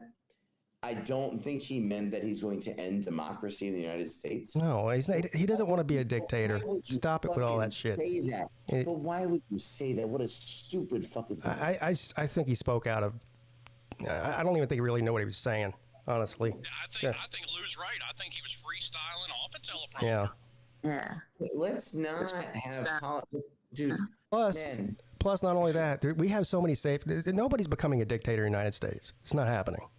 No. Yeah. Again, forever's a long. I'm gonna turn back on you, Pete. Forever is a long time. All right. Forever is a long time, but it's not going to be Donald Trump. Yeah. We know that. You lips to God's ears, motherfucker. I mean, there's as much chance of Trump becoming a dictator as there is Biden managing a constitutional amendment before he's out of office. Yeah, well, I don't think he's playing. Yeah, he is, according to him. Well, somebody is. I'm not going to say it's him, because I'm not sure that old codger knows where the fuck he let's is. get term limits for the Supreme Court. Right. Which I think is a good idea. Yeah, but they don't want term limits for Congress. Imagine that. They do want term limits. No, they don't. No, they don't. Ted Cruz put that shit up there, and they struck it down quicker than hell. All the people, put that shit up there. all the people in Congress that are calling for a term limits for Supreme Court, they don't want term limits for themselves. I believe in term limits for both. Term limits for and you know all what? I wouldn't disagree with that, to be perfectly honest with you. Yeah, I But want you also, term limits for all of them. with that, you have to stop looking at the Supreme Court as a legislative body. Like, their whole job, this is what gets me. People want to bitch, and this isn't even about Roe v. Wade, but people wanted to bitch about that. If you didn't want to have to worry about the Supreme Court overturning it, you had 50 fucking years to put it in law, but you didn't. Yeah. The Supreme Court their decision should not be making law. All they should be doing is determining whether or not a law is constitutional. Well, basically what they said is it's up to the states. It's not a federal matter. Well, and I think about 90% of what the federal government needs to go back that way. You can't say it's all about the states to decide. I mean, if 5 states decided slavery should be legal again, would you be okay with that? No, but if 5 states decided murder was. But Volusia, slavery is illegal under the Constitution. Yeah. All right. Is murder illegal under the Constitution? Excuse me. Is murder illegal under the Constitution? Yes. Yeah. Okay. So everything that you disagree with, how about bribery? Is that illegal under the Constitution? I don't really know what your point is. My point is that not everything should be left up to the states, and some things. Well, not everything is. Yeah, not everything is. I understand that, but in 1973 they decided that abortion was one of those things. It shouldn't be left up to the states. But guess what? Abortion's not illegal anywhere. I'm sorry, say that again? I said abortion is not legal anywhere. Like, I don't think there's a single state that's banned it. It's not illegal anywhere. You're right, but they have 6-week bans, right? Yeah. Well, yes, that's what went back to the states is they allowed the states to determine at what point they can cut it off. Now, are we being namby-pamby, or are we fucking talking in practical terms? Who the fuck knows they're pregnant after 6 weeks? Did Slim just say I was right about something politically? Well, whatever he's talking about, then I changed my mind. Yeah. No, you need more of that. You need liberal loons like me to not go over the edge every time Donald Trump says something stupid that, like y'all said, he doesn't really mean. He's like not a stand-up comedian, but he's giving a show at these rallies. I mean, he doesn't mean all that shit. Yeah. Real estate guy at the end of the day. Yeah. Failed real estate guy who ran a casino into the ground. That's yeah. Never mind that though. But he says a bunch of dumb shit. I mean, even Trumpers realize he says a bunch of dumb shit, but he doesn't literally mean all that. And then also you need Trumpers, because I heard y'all talking about the dictator deal and all that. What he tried to do with Mike Pence and the fake electors was extremely dangerous. Yes. that was extremely dangerous, and he shouldn't have done that. Yep. Now, if you think something's wrong with an election, you have like proper recourses, court systems, all that. And he did do all that. And I understand that a lot of people still disagree. I agree that I understand a lot of people disagree with the court rulings, but literally every court that heard one of those cases dismissed it, threw it out, whatever. You just have to take, if you're Donald Trump at that point, you just have to take the L and move on. You can't attempt. What you tried to do was extremely dangerous, I think. So, hey, Lou, let me ask you a question, Lou. Why is Mike Pence not his vice presidential candidate this time? If they wanted to put an end to all that, the court should have at least heard the cases, and that would have done away with all doubt. At least from a PR standpoint, I think would have been smarter. Well, I don't think the courts are interested in PR. I think they did what was right. Well, in general, I'm with you, but at the same time, when you're talking a national election, I think it would have been, at the very least, best to hear out the cases. Who's the vice president now? It's not Mike Pence because Trump tried to get Kamala Harris. Should she certify the election results in January? Yes or no? Well, she's running for president. Yeah, she'll be Doesn't matter. Own results. It doesn't matter. She'll be a vice run for president anytime. I think at that point it does go to the Speaker of the House because of a conflict of interest. No, it doesn't. It should. So should she certify the election of the results of the election? Yes. Win or lose. And guess what, Lou? If she loses, she'll fucking certify it. Yeah, I know. That was what Trump did was dangerous. I agree with Lou on that. That was a bad. But it's not new. It happened in the 80s with Reagan too. They held it up for a month. Well. And to answer the Mike Pence question, it's because his supporters tried to hang him. That's why he's not the vice president. That's the answer. Yes, correct. But I got to go though. But I'll talk to y'all later. All right, see you later. I think his phone was ringing. It's buzzing. Look who's here. Hey, look, we got a first-time member of the Midday Show. My new best friend, also. How you doing, best friend? Good, Clemson, man. What are you doing? This dude's a trip. Who's this? I heard Lou rambling on, and I'm like, I cannot stand this guy. Come on. No, Dude. Here we go. Lou, you talk about your Georgia Bulldogs being the most undefeated team in the SEC. I'll give you. I mean, that's true. But come January 20th, you ain't gonna be saying that when we play y'all again in the national title game.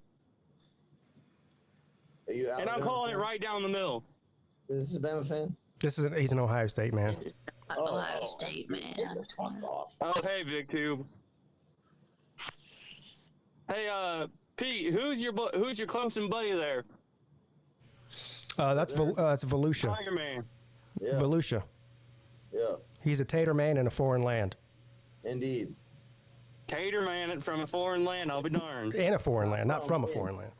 In a foreign I said a foreign land, dummy. I said I'm in a foreign land. I ain't from a foreign land. Anyways, you don't know the difference. Anyway, go ahead. Okay, all right, PigskinPeete, I got you.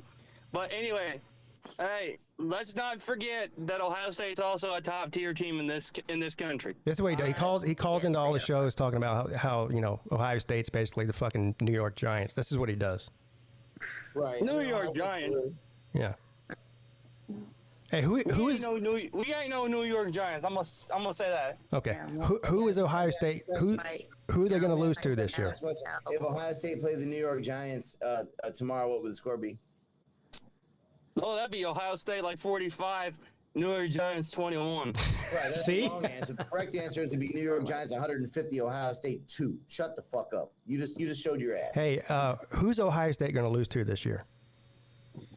We ain't losing nobody. Yeah, I'm gonna say that straight up. We ain't losing to nobody. You know what this guy is? I just figured it out. He's the Octavian. We are beating Oregon. We are beating Penn State, and we are beating that team up north. And PigskinPete's buddy, Tater Man 2. he can do me a favor and he can take his Clemson jersey and shove it down his throat. Yeah, that's what I'll do. Yeah, Ohio State hadn't beaten Michigan since before we knew COVID was a thing, and you're 1-4 all the time against Clemson. You know what this guy is? He's the Octavian of Ohio State. That's what he is. Oh shit. Fuck Ohio State, fucking jokers. Oh, you all are. You haven't beaten Michigan since before COVID, and you 1-4. Oh, all time before against us. COVID. Before Yes. COVID. Yeah, Before we COVID, even knew really. about COVID. Yes. Yes, you haven't beat them since before COVID. That's correct. We need to. The last time we beat that team up north was 2019. That's right. Before COVID. It was. It wasn't after COVID, but this will be the first time after COVID we've kicked their ass. What happens when you lose? You're gonna fire Ryan Day? Hell no. Hope you do. Yes, they are. I'm Yeah, waiting that'd be for it. hilarious. That would be hilarious. Although that would be stupid. You know what the funny thing is going to be when you all go to play Georgia? I'm going to be laughing my ass off when you guys get crushed. Yeah. So again, Clemson ended Woody Hayes' career, right? Gave Urban Meyer his first loss at Ohio State and his worst loss at Ohio State, and then gave Ryan Day his first loss at Ohio State. We own you. Sit down. Sit down. How about you shut the fuck up and sit down, boy? Sit down. I'm already sitting down. I was about to say, I'm sitting down. You're standing up with your dick in your hand. I ain't standing up. I'm sitting down, dude. I'm just tall. I'm literally at the Woody Hayes right now, and I've been talking to the boys, and they've been hearing enough of your bullshit. No. What the boys have had enough of y'all bullshit. I'm talking about you and Tater Man, Pigskin Pete here. Who's the boys? Yeah, we're 2-0. So.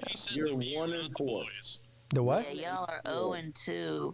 Yeah, y'all are 0-2 against Georgia. 0-2 against Georgia and 1-4 against Clemson. But he's still. That's combined what?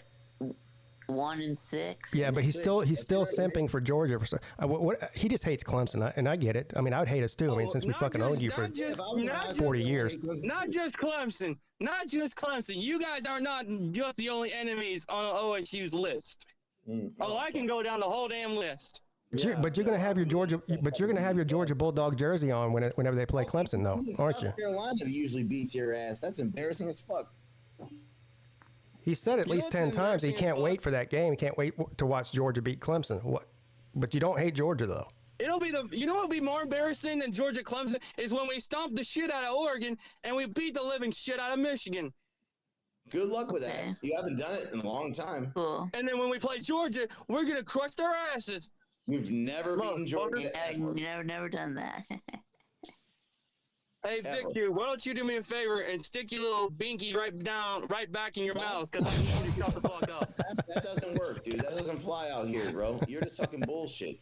That's what he does. Oh, bullshit. Clemson is really full of bullshit. Y'all's uniforms look like you pieces of shit and nothing. And Dabo Swinney is the worst piece of basic amphibious shit I have ever seen, motherfucker. Yeah, Dabo Swinney knocked Ohio State out of the playoffs twice. That's why he's mad about it. Yeah, I told every Clemson fan I know, you don't mess with this Ohio State defense. You don't mess with this Ohio State team, because if y'all came up here with your little sorry purple and orange asses, we would have kicked your motherfucking asses all the way back. Well, you've had 5 chances to do it. You only succeeded once, so I mean. We beat you 31-0 in the playoff. 31-0 Ohio State University. Sit your fuck ass down. I mean, Mizzou. How about you shut the fuck up? Your mouth is full of shit. Y'all can't even beat Missouri. That's not. Yeah, y'all can't. Y'all can't even beat Mizzou. Dang, you can't beat Missouri. I mean, freaking Mizzou kicked your ass the last time. Well, Mizzou ain't concerned me, and Mizzou ain't concerned my boys. So what y'all can do me a favor of is shut the hell up, not Slim Shady Canes. Hey, Big Tube, Ohio State couldn't beat us last time they played us either. Hey, Caden, are you on Twitter or X or whatever you want to call it? No, I ain't on Twitter. Okay. Bet you're not. Bet you're not. That's too bad. Yeah, anyway, it's too bad, because I was going to go look and see how many posts he's made over the past year about, blaming the refs for every loss. Right. That's blaming the now y'all fucking blaming the refs. Yeah, I guarantee. Whiniest tough bitch fan base in the world. All they do is bitch and whine and bitch. That's all y'all do. Well, the two Tatermen, I'm gonna tell you this: you better watch what you say because this year No. we're gonna really put it down your throats. Okay, yeah, yeah, okay. You're gonna, are you? I'm never. And y'all's graves are pretty much already set in the dirt. I'm definitely not going to watch what I say. Yeah, definitely. Anyway, Yeah. me and the boys gotta go. I don't got time for this shit. All right. Yeah. Good. We don't either. Bye. Who is Bye, you? Felicia. Is does Caden have? Jesus Christ. That's what That's he. fun. Okay, so that was fun. I actually We were having a very productive conversation. right? Yeah, multiple persons. We were solving the world's problems. So Is he that why he you said me? Holy shit. he discovered he discovered me and Uncle Lou's channels a couple of weeks ago, and now he calls into every show that we both do and just says the same shit over and over again. That's great. That's great. That's his shtick. He's an angry little man. Yeah, well, most Ohio State fuck guys are, dude. They're really angry little people.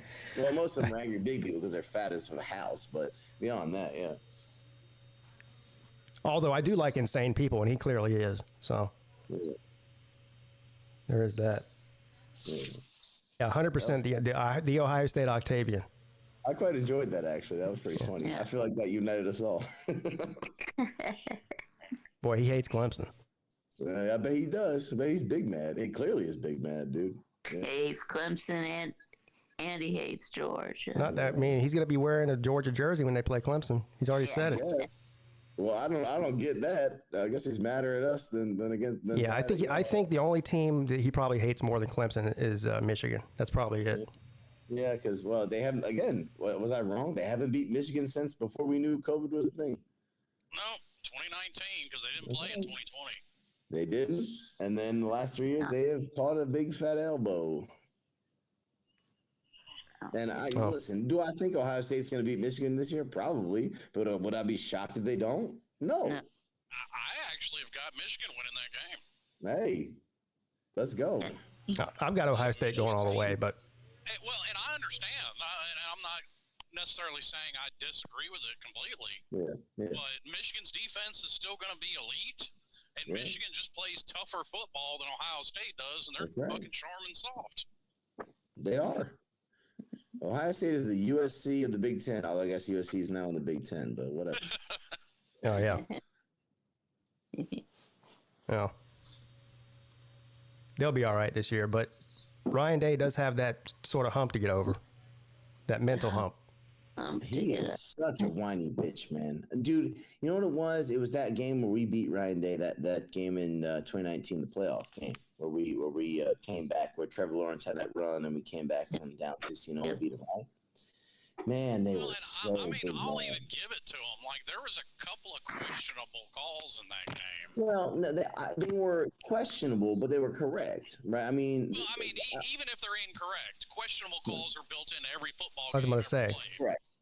They won a national title off a questionable call. No doubt against Miami. You're goddamn right, dude. So, it is what it is. Look, every time that Clemson beat Ohio State, that was not fucking pass interference at all. Here's the bottom line. Every time that Clemson beat Ohio State, Clemson was the better team. They just were. And guess what? When we lost to them a few years ago, they were better than us. Yes. I mean, it happens. It's hard for people to accept facts. Well, it's especially hard for the Buckeye man to accept facts. Oh, and they get that. And their coach is a whiny bitch too. That's why they are the way they are. Well, I think something y'all aren't taking into account is, listen, in the state of Ohio, it is a miserable existence. Yeah, that's all I've got. That's why they're all in Charleston now, isn't that right, Pete? Yeah, no, that guy that just called in, he lives in Columbus. No shit. Yeah. He lives in Columbus, but he'll be in Charleston in a year and a half. We need to hook him up with Alonzo. They're both in Columbus. I asked him, I said, I tried to bait him. I said, when you coming down to South Carolina again? He didn't. Alonzo in Columbia? Didn't take the bait. Yeah, he's in Columbia. Yeah, he's in Columbia. Wait. You talking about homeboy? This is called him right now. He lives in Columbia? Columbus, Ohio. Right. No, Alonzo lives in I Columbia. thought you were saying he was in Columbia. Okay. No. Columbia's a horrible city, man. Jesus. It sure is.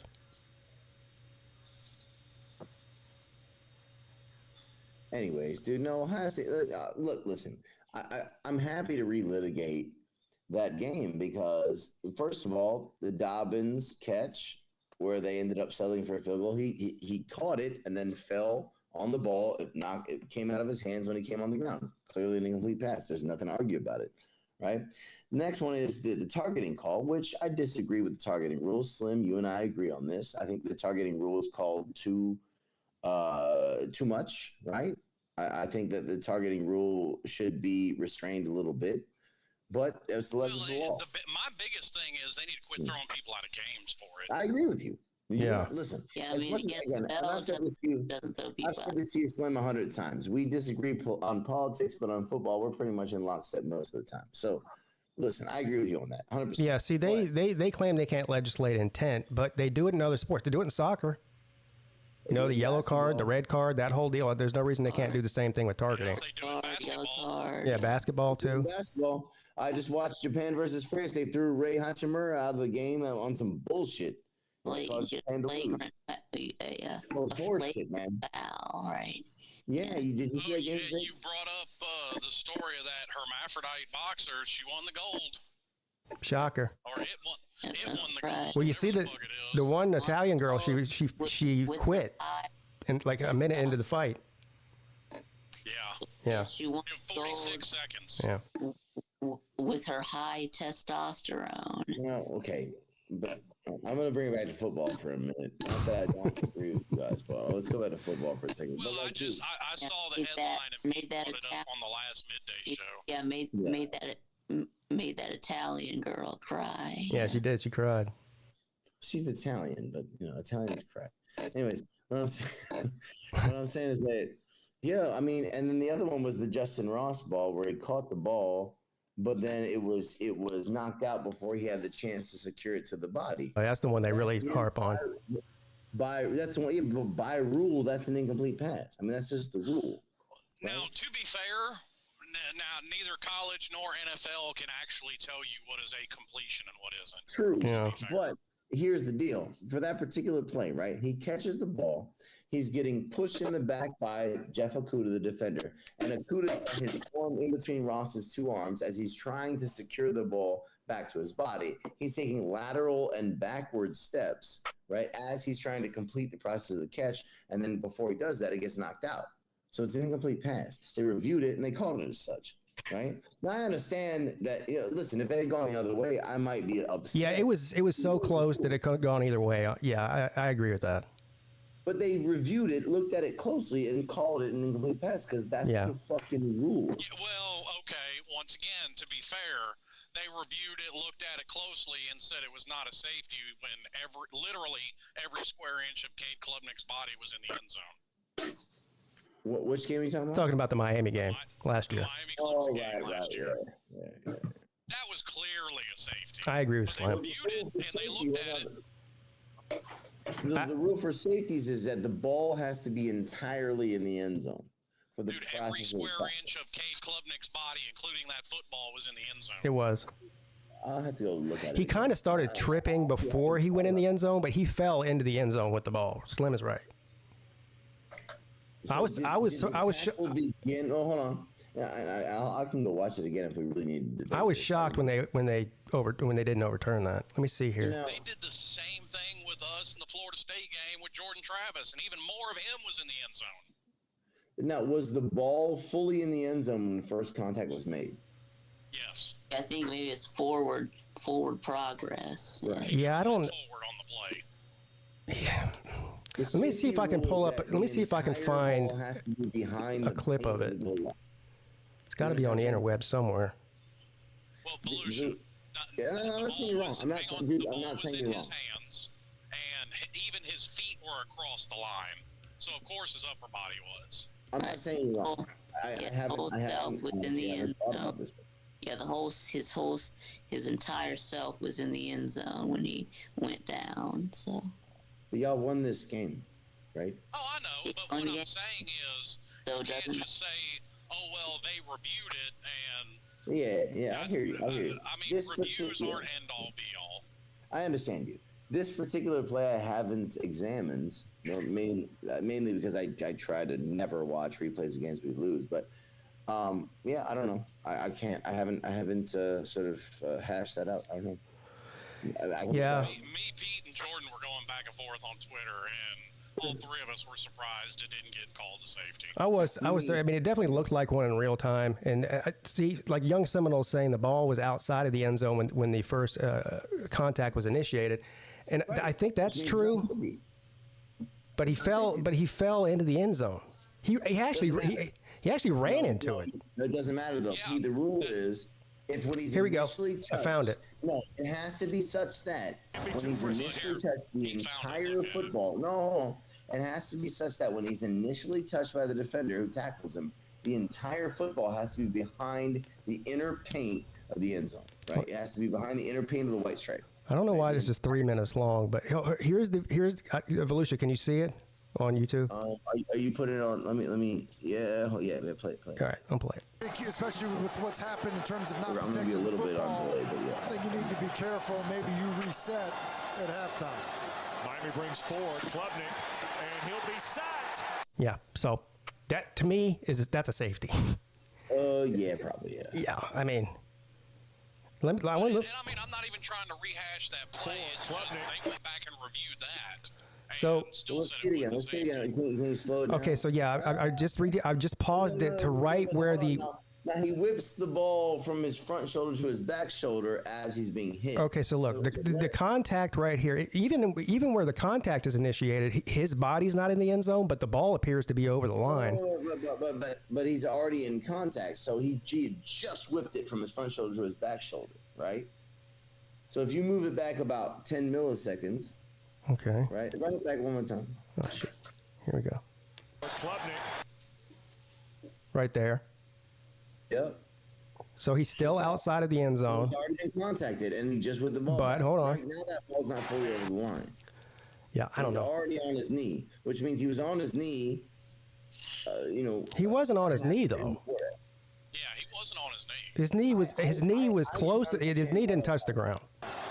I can understand why that's but I can also understand why you disagree. So. Yeah, I don't know. If I'm a referee and I watch that, I say that's a safety. But I don't know. I guess there's. Yeah, I feel, but it's reasonable to say that when the defender made first contact with his leg, the ball was on his front shoulder and across the goal line, right? Because again, the rule is that the entire ball has to be entirely in the end zone, right? I mean, I know. Listen, I understand that what's the metaphor? Now, don't get me wrong. I was happy when they didn't call it a safety. No, you're wrong. It's not clearly a safety. In the end, it didn't matter because Klubnik found a different way to fuck over Clemson in that game. So. A safety, but it could be a safety. It's not clearly a safety. Yeah, but it has to be indisputable video evidence. It's not clearly. See, that's the thing. It has to be indisputable video evidence to overturn it, and it was called a safety on the field. Young Seminoles is claiming that they were basically the way that went down. They were just claiming that he was down before he went in due to forward progress. Young Seminole is probably right here. He's probably right. Yeah, well, they gypped us even worse in the FSU game with what I thought was an even clearer safety. No, I don't remember that one. But Slim, did not they screw Texas in the Alabama game in 2022? I remember something happening. I don't remember what. Bryce Young got sacked in the end zone, and it should have been called a safety. This is in Texas. Yeah, remember this? Yeah.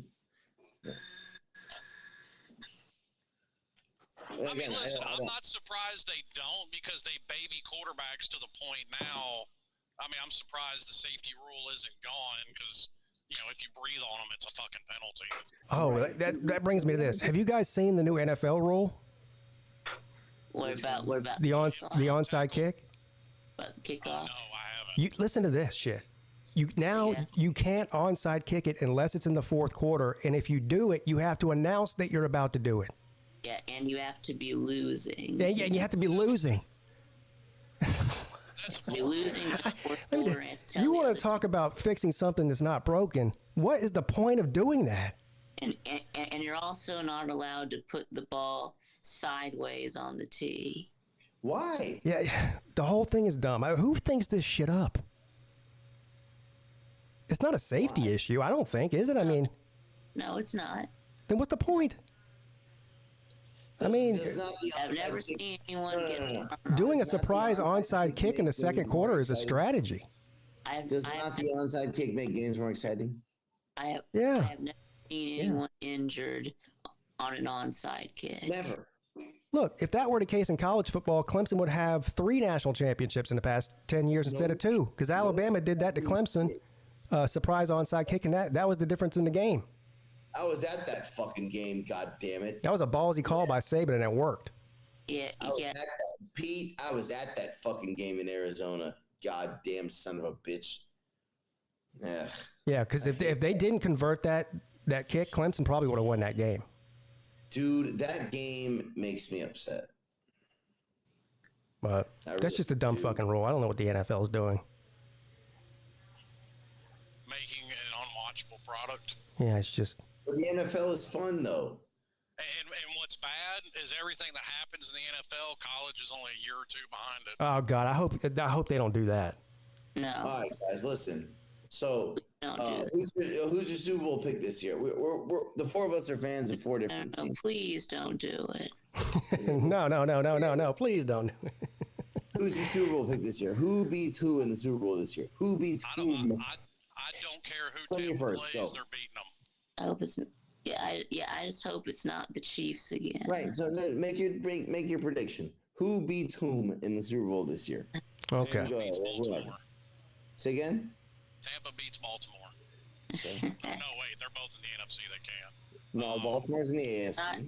It's not going to be the Cowboys. I think San Francisco will probably make it back. San Francisco, and I got to pick a second team. That's hard. You know the AFC is far better than the NFC right now. I might have to go with Baltimore too. I don't really know about. Fucking out of your mind. All right, cool. You know who it ain't gonna be? The fucking Bengals. Yeah, it is. No, it ain't. Fucking Slim Shady wannabe looking motherfucker. And Joe Burrow done lost his mind. He is. You know he's good. I think the Bengals are gonna be very good. I do. I'm not saying Burrow isn't good, but the best ability is availability, and that's where he's lacking. I am now a New York Jets fan, along with the Panthers. All right, so Pete, who you got? Who over whom? San Francisco over Baltimore. Okay, Vic, who you got? Yeah, let's see. Yeah, probably. I don't know, the Lions and the Lions and Baltimore, I guess. Who wins? Did y'all see who? Well, you got the Lions winning the Super Bowl. Did y'all see who was second in the odds for whatever? What's the award they give for quarterback of the year or whatever, player of the year, offensive player of the year, maybe? The MVP. Yeah, thank you, the MVP. What the fuck? Yeah. God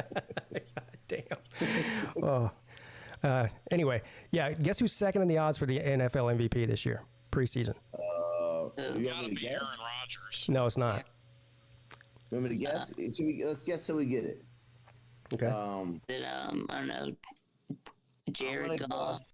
I'm gonna guess Joe Burrow. No, it's not Joe Burrow. Is it? I'll make it. I'll give you a hint though. At least it is a quarter. It is a quarterback. Purdy, I'm gonna kill myself right now. Is it Lamar Jackson? If it's Brock Purdy, I'm gonna jump out this window right now. It's not. I think Brock Purdy might be number 1. Is it Lamar Jackson? Holmes, dude. It's not Lamar Jackson. Holmes. Is it Josh Allen? Josh Allen? Nope. Is it Kirk Cousins? Nope. No, it's not, dude. Is it Dak Prescott? Nope. Could be. Not. It's not Jalen Hurts. It's not Jalen Hurts. Somebody in the chat just got it. Who? Probably Trevor CJ Stroud. CJ Stroud. Get the fuck out of here. Yeah. I mean, that's not that unrealistic. I mean, dude, yeah, it is. I understand that's not that out there. Now, you know what? Now I don't remember who was better. I can't remember who was first. Did you look it up, Nature Boy, or did you just guess that? Like the greatest. I thought he had like the greatest rookie year of all time. No. Yeah. And again, Mahomes the Panthers screwed that up royally. I wanted them to draft. They had the number 1 overall pick, and they took Bryce Young instead of C.J. Stroud. I wanted Stroud, and now we see. Here's the problem with that, though, Pete. I think Stroud would have struggled at Carolina because the Texans have just got more for him to work with. I still feel like Stroud is just a better pro quarterback than Bryce Young is, no matter where he's at. I don't disagree with that, but I'm saying he probably would have had very similar struggles. He might be. I'm not saying that they would have been a playoff team with him or anything, but he's just I saw it before the draft. You could just tell he was a better pro style quarterback than Bryce Young was. Yeah, I think C.J. Stroud was the best quarterback in the draft. I think that Bryce Young is going to be better in year 2. I hope so. I like Bryce Young. I just don't think he's as good as C.J. Stroud. That's all. I mean, he can't be any worse. He can't be worse. So I want to give my answer to the question. So Vic, you said that the Lions over the. You all picked the fucking Baltimore Ravens. Just a throwaway pick, but No, I've got the. I think the Bengals over, and I believe this. The Bengals over the Dallas Cowboys in the Super Bowl this year. Just a cow. Well, guess what? You believe the Bengals were going to make it last year too. I mean, and you're wrong. Well, yeah, Burrow got hurt. The AFC is hard. Because that's what Burrow does. The AFC is a lot harder to figure out than the NFC, I think. For sure. Yeah. But I think that the Cowboys get through to the Super Bowl and then blow it in the Super Bowl. I think it's funny though. I think it's ironic that none of us picked the Chiefs though. No. I think we're all just tired of seeing the Chiefs. I mean, listen, I'll watch Tampa obliterate the Chiefs again. That's fine with me. But that wouldn't happen, would it? Tampa's not nearly as good as they were in 2020. Isn't it true that since Mahomes has been the starter, they've either been in the conference championship game or the Super Bowl every single season? That is true. Yeah, that's insane. Yes. I think there was one year they didn't. His first year starting. Nope. No. His first year they lost to the Patriots. Nope. First year they lost to the Patriots. The second year they I know they lost to the Patriots, but what I'm saying, wasn't that the divisional round? No, that was AFC championship. It was the AFC championship. Okay. Yep. For some reason, I was thinking that was the divisional round year. Nope. He lost to the Patriots. 2019 they beat somebody and they ended up winning the Super Bowl. 2020 they made the Super Bowl. 2021 they lost to the Bengals. 2022 they beat the Bengals on a call that I'm still upset about. 2023 was last year, and they obviously made it and won it. So, yeah. That's an insane stat. Yeah. I've got a fucking... There's a bar out here called Parlay Bar, which is actually a great name for a bar. Yeah, I like that. And it's run by a guy, a great guy. His name is Matty, Big Matty. And Matty he's from Kansas City. And he's sort of a barbecue master. They got those big barbecue things out there. Dylan, something's happening with your connection where I'm hearing I'm hearing a playback on him. So, yeah, it's a great place. But the guy who runs it, a great friend of mine, he's from Kansas City. And he's an unabashed Chiefs fan. He's got like Super Bowl trophies and Mahomes jerseys up all over the place. It's really sick to look at, man. It makes me upset. Yeah. And I was in there today, and I told him, I was like, he's got like a sort of a replica Super Bowl trophy, and I was like, motherfucker, when we win, I'm running in your bar and I'm fucking ripping that shit off the bolts, dude. How many people are going to be mad about Taylor Swift being in all the games again this year?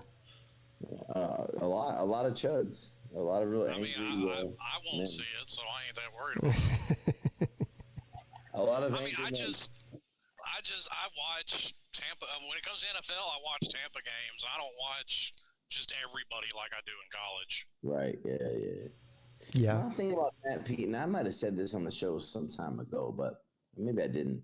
My thing about the whole Taylor Swift thing is this. Look, think about pour something out of your drink for all the middle-aged men, right, whose daughters are preteens, who are huge Taylor Swift fans. And these men have 13-year-old girls, 14-year-old girls, whatever. And these men have already a bit of a tumultuous relationship with their, hormonal teenage daughters. But they worship and idolize Taylor Swift, right?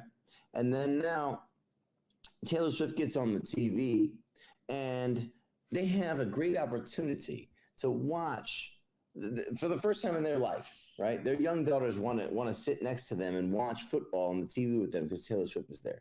Now he can use that opportunity to teach them about football or to sort of even just sit with her. But he uses it to sit there and spout fucking, I think she's fucking making it political, and then he's alienating his daughter even more. Well, it doesn't bother me. I mean, they show her on camera for a total of 30 seconds during a 3-hour broadcast, and she's not saying anything. She's just cheering. I don't know why people get so mad. Number one, teach your kids to have better taste in music than fucking Taylor Swift. Taylor Swift is a good musician. Listen, all her songs are about her terrible taste in men. Yeah, but regardless of whether you like her music or not, she's still the biggest pop star in the world. No shit. Oh yeah, I'm not debating that. Listen, Taylor Swift is obviously not my fucking cup of tea, but shit, if I obviously don't have kids yet, one's probably coming pretty soon, but if I had a fucking 10-year-old daughter or a 12-year-old daughter who liked Taylor Swift, and she fucking after all these years of me trying to get her to watch football with me, now she's watching football with me because Taylor Swift is now a prominent football fan. I would not use that opportunity to sit there and bitch at her about politics. Yeah, you know what I mean? If I don't have a daughter, but if I did, I'd take her to a Taylor Swift concert if she wanted to go. Who cares? Yeah. No. Taylor Swift has got good music. See, I've taught my kids to have the same taste in music that I have, which is much better music than Taylor Swift. Yeah. It'll never happen, right? You don't know. Our kids have the same taste in music that we have. Right? Maybe we can get them a jet. You've got young daughters, Slim. They might grow up to be Swifties one day. Just go ahead and prepare yourself for it. I'm teaching them better. See, that's the whole thing. It starts at home. I don't think you could teach somebody not to like Taylor Swift. Well, no, but I mean, absolutely, my musical tastes were developed because what my mom, my stepdad, my uncle listened to. But dude, listen, let me tell you something. So my dad's favorite band when I was a kid was REM, and I still like REM, right? But I listened to hip hop when I was a kid, right? So and he doesn't fucking listen to that. So yeah, I definitely don't listen to what my parents listen to. They're old as fuck. They're like Frank Sinatra and shit.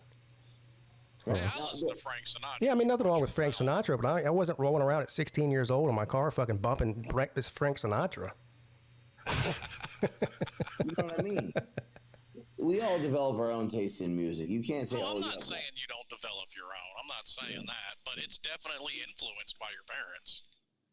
I don't know, man. The shit that I like is totally different from what my parents like. What my kids listen to is unlistenable to me. It shit sounds like it's fucking like sticking a knife in my ear. No, I still like REM. I remember being a 5-year-old and riding shotgun in my dad's car, listening to REM, and I still like REM. But and some of it sticks, some of it doesn't. Like my mom listened to fucking Celine Dion and Elton John. That shit didn't stick. Celine Dion. Right? Yeah. I mean, but some of it did. Like Metallica's my favorite band ever. I picked that one up from my uncle. I like. What was the one you said? You just said something that I liked. Metallica? No, Celine Dion and what? Oh, Elton John. Yeah. Elton John's fine. I fuck with him. I mean, he's got some stuff I like, but I wouldn't call myself an Elton John fan. Right. But he's not. But I'll listen to some Elton John. I remember being very young, riding with my dad, and he didn't really listen to music much when we were in the car. He would listen to talk radio and shit like that. But when he did, he would listen to, y'all remember the band Boston? Yeah. Yeah. He used to listen to Boston. Now, I'll tell you this, Slim. I guess my dad probably liked Elton John too, but when he said, I want to be high as a kite, and I don't think my dad had thinking that I would enjoy that when I was stoned. I don't think that was his. Well, I mean, like you said, that's your own twist on it, though. Right, exactly. That's a great song. Like I said, I mean, I do agree that everybody develops their own taste in music. Like perfect example. I've worked under this theory for years.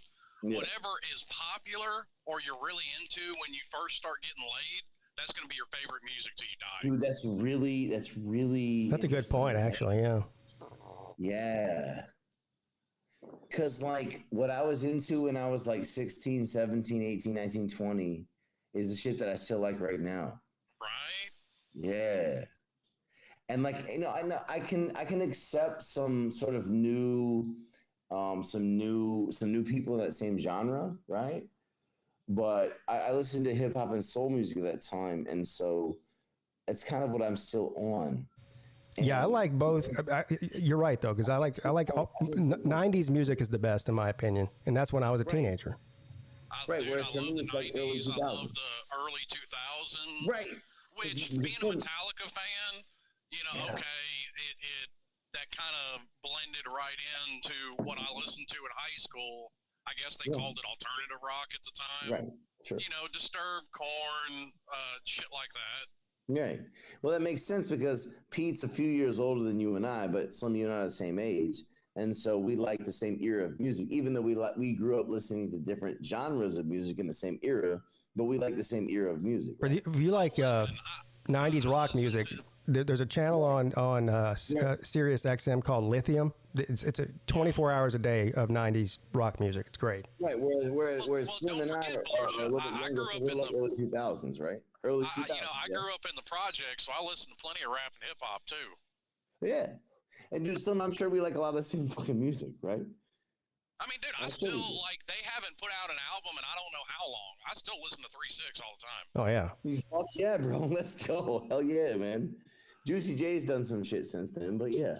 Dude, I'm with you. Yeah. But Little White's still done some shit. Little White? I was just going to see, you took the words out of my mouth. You remember I was just going to ask you if you remember Little White. Hell yeah, dude. Dude, I met him at a club on Poplar Avenue when I was like 19. That's sick as hell, dude. I remember when they were on the Jackass movie, 3-6 Mafia. With I think it was with Steve-O. DJ Paul and Juicy J. Yeah, and Steve-O. Yeah, dude. Didn't they take him out to a cow pasture and he ate cow shit or something like that? Yeah. That's it. Oh god. What I'm saying is though, is like, so Pete, you're a couple years older than Slim and I, and so you're into like that 90s sort of, I don't want to say grunge, but like that, like maybe a little bit after that, but that kind of era shit. Yeah, right? I mean, I like all. See, I'm into that too because it's kind of the roots of what I really liked. Right. Well, I'll tell you, you know who my favorite band is, right? Do you know who my favorite band is? I know some of you know it is.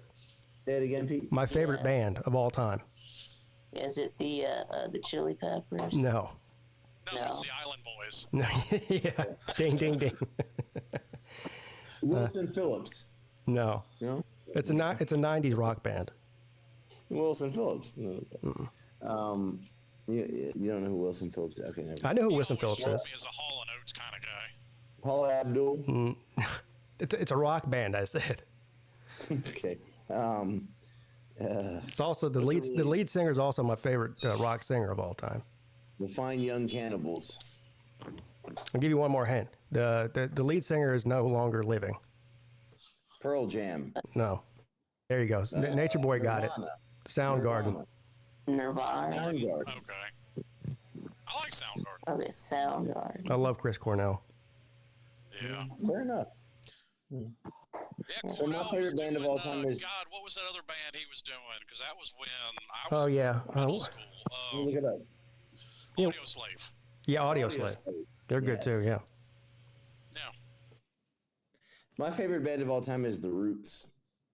They're good. Yeah, because when I was, by the time I hit high school, you were getting Like a Stone by Audio Slave like 12 times a night on VH1. Yeah. This is back when VH1. Also, obviously, kids don't know about MTV when they actually played music videos, but probably the greatest music video ever produced was a Soundgarden song, the Black Hole Sun video. Yes. Yeah. Yes. Now, did y'all watch TRL when you were kids? I was too old for that. I was sort of, Okay. I was just barely too old for that. I was on that. Whenever they would play like a hip hop video on TRL, I was into it. Like the early Jay-Z. Remember, like "It's a Hard Knock Life," that song from Jay-Z in '98. Oh yeah. That was a banger, man. I love that shit. You know what's funny? Jay-Z's held up so high. There's not a single year where he had the #1 album. Not one. You know the reason why, Slim, is because his best album was his first one. Shit got put out. His best album was his first one, 1996. Yeah. Yeah. His first 3 albums were the peak of his career. I always thought Jay-Z was kind of rated. Like I always thought Nas was way better. Say again, who was better? You said Nas is better. Yeah, look. So here's my thing, Slim, is that I think that Jay-Z's best two albums were Reasonable Doubt, his first one in '96 before he was famous, and the second best album was Volume 2, Hard Knock Life. But Nas's best album, similarly, was Illmatic, his first album. Like that Yeah, I don't know. I think it's a preference. I mean, if you're talking about who's a better lyricist, I think it's definitely Nas. Yeah. But well, if you notice, like Jay-Z didn't hit the popularity that he got until him and Beyonce got together. no, he was already massively famous. He was already pretty I'm not saying he wasn't famous, but it went like that's when the whole like taking over the behind the scenes game started. That's true. I think you're right. I guess I was already a fan of his by that point. About 2000. By 2000, I was a huge fan of his, but it was off the strength of his albums that came out in the late 90s. I went to the Hard Lock Knife Tour show. Listen to this lineup of guys. They came to Charleston, and I think it was 1999 or 2000, somewhere around there. It was Jay-Z was the headliner. It was Jay-Z, DMX, Method Man, Redman, and what is one more I'm missing? Can't remember the other one, but that was the three biggest acts. Talk about a show. DMX fucking was unbelievable. Dude, to me, Redman has never gotten his props like he should to me. Correct. Method Man too, dude. Method Man is great. But Redman was so underappreciated. Yeah, I agree. He never got as famous as the rest of those guys. Let me tell you, another guy who did get some props, but not enough, was Busta Rhymes. Remember that? Oh shit, man, he's the GOAT, bro. Yeah, I love him. The GOAT. He's up there, dude. He's up there, dude. Yeah. No, listen. I mean, listen. I know I talk shit on it, but I mean it's true. Fucking hip hop kind of peaked and it's gone to shit. Yeah, I mean, I'm a purist. I agree with you, man. A lot of people disagree with that. I agree with it. It's sort of the same thing as like in the '60s, when rock was at its all-time peak. I mean, it's kind of gone downhill since then. Let's give them the '70s. The '70s was not as good as the '60s, I don't think. Come on. And the '80s was a complete mess with the hair bands. Right. Let's give the '70s. Yeah, but that's when Metallica hit the scene, was in the '80s. Yeah, but they were sort of an outlier, They were. Let's give the '70s their props. The '70s is okay. Yeah, it was really, and actually to that point, they didn't do a music video for anything until the year I was born. Yeah. And then the '90s grunge thing was just a Nature Boy. He said Outkast, 100,000% fucking legends of the game. Love fucking Outkast. A-Ball and MJG are still my favorite rap duo. Yeah. I might be on an island there. MJG is one of my favorite rappers of all time. He's not the best rapper of all time, but he probably is my favorite. Love it too. I mean, look, the greatest MC of all time is Black Thought from the Roots, but Outkast, great. 8-Ball and MJG, of course, man, of course, dude. Fuck, you want to go back further? Fucking Eric B and Rakim, dude. Come on. There's a bunch of good ones at that time. Yeah. Good shit. I know, even in the early '90s, growing up in Florida, it was still all about Two Live Crew and the Beastie Boys. Yes, sir. Michael says, weren't they all in the Wu-Tang? No, Redman was not in the Wu-Tang Clan. No, Method Man was. Method Man was. But yeah, you said it, Slim. I mean, Two Live Crew was the one who triggered Tipper Gore to put the fucking explicit lyrics label on all the records, right? Yeah, and to a point Lou made earlier, fucking Uncle Lou's gone off the deep end. Like, I agreed with him back then. Say whatever the fuck you want. Don't buy the shit for your kids. Yeah. No, but fucking unchecked leftists go too far. Well, I'll tell you what happened when I was a kid, right? I had a bunch of albums that had the explicit lyrics label on them, right? And I had to get my older friends to buy them for me, or I'm 9 or 10. I had to get like my 18-year-old babysitter to buy. Yeah, whenever they made that mandatory to put that on there, that backfired in their face. All that did was make kids want to buy the album more, is because they weren't supposed to. Yep. Well, what's funny, how I got them past my mom, because everybody gets them past your parents somehow. Yes. It looked just like the warning labels DJ Magic Mike used to put on his albums. But what his said was, may cause damage to your stereo system. Nice. So that's how I got them past her.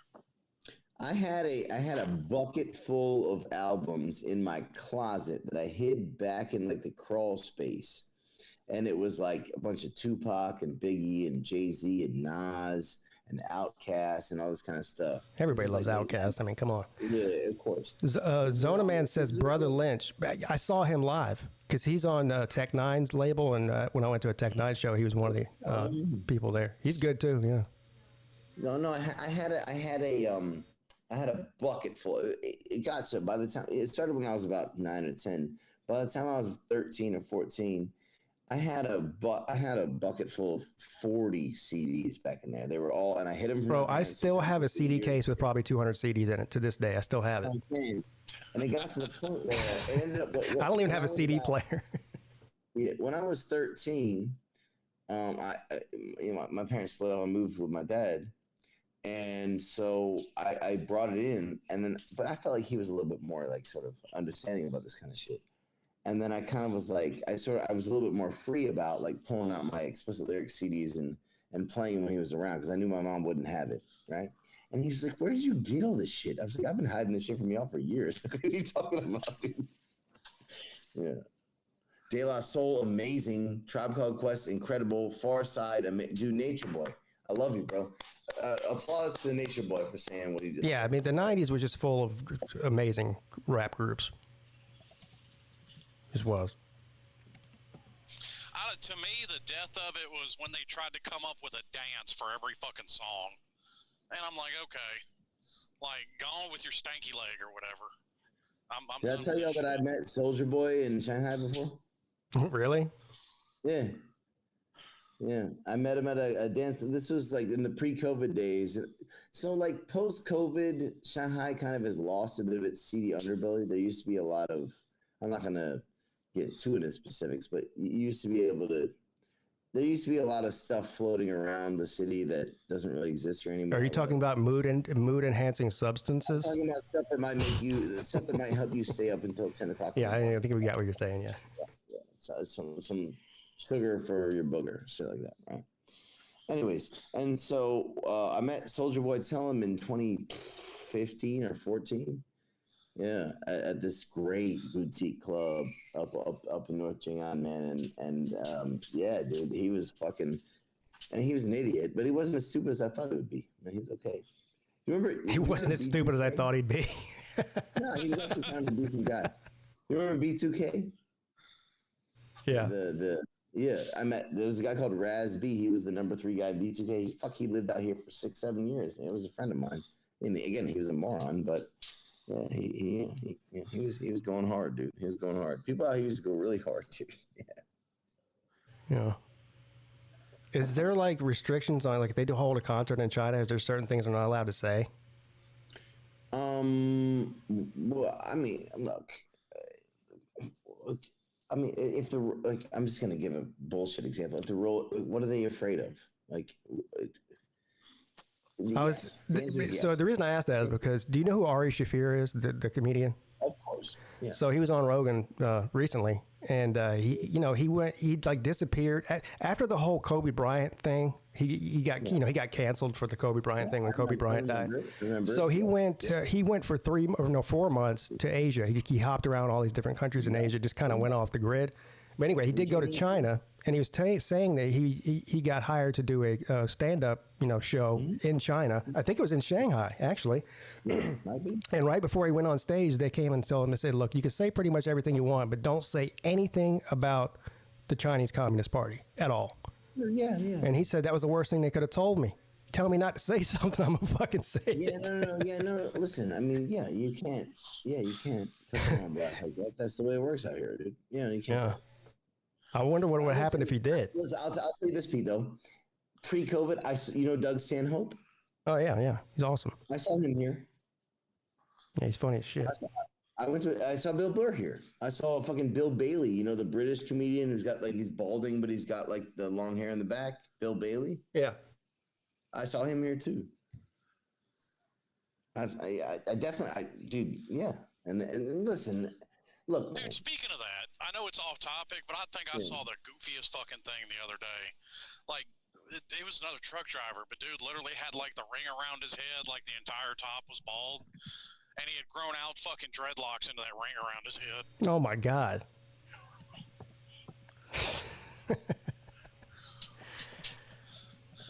Well, Volusia said the only reason he has the man bun is because he's going bald and he's trying to hide it. Yeah, you know, I used to have like really long dreadlocks for many years, and I had really good dreadlocks. Yeah. But now, this is when I was in my in my late teens, early 20s to mid 20s, and then I got a corporate job. And they were amazing. I had really good dreadlocks. I had good dreads. But what happened was that I got a corporate job, and so I had to cut them off. Right? I worked for the dude who owns the Miami Dolphins out here for a while. Who's that? His name is Stephen Ross. Hmm. So he owns the Miami Dolphins. He runs a real estate company in Manhattan called Related, and I was working as a fundraiser for him out in China for a few years.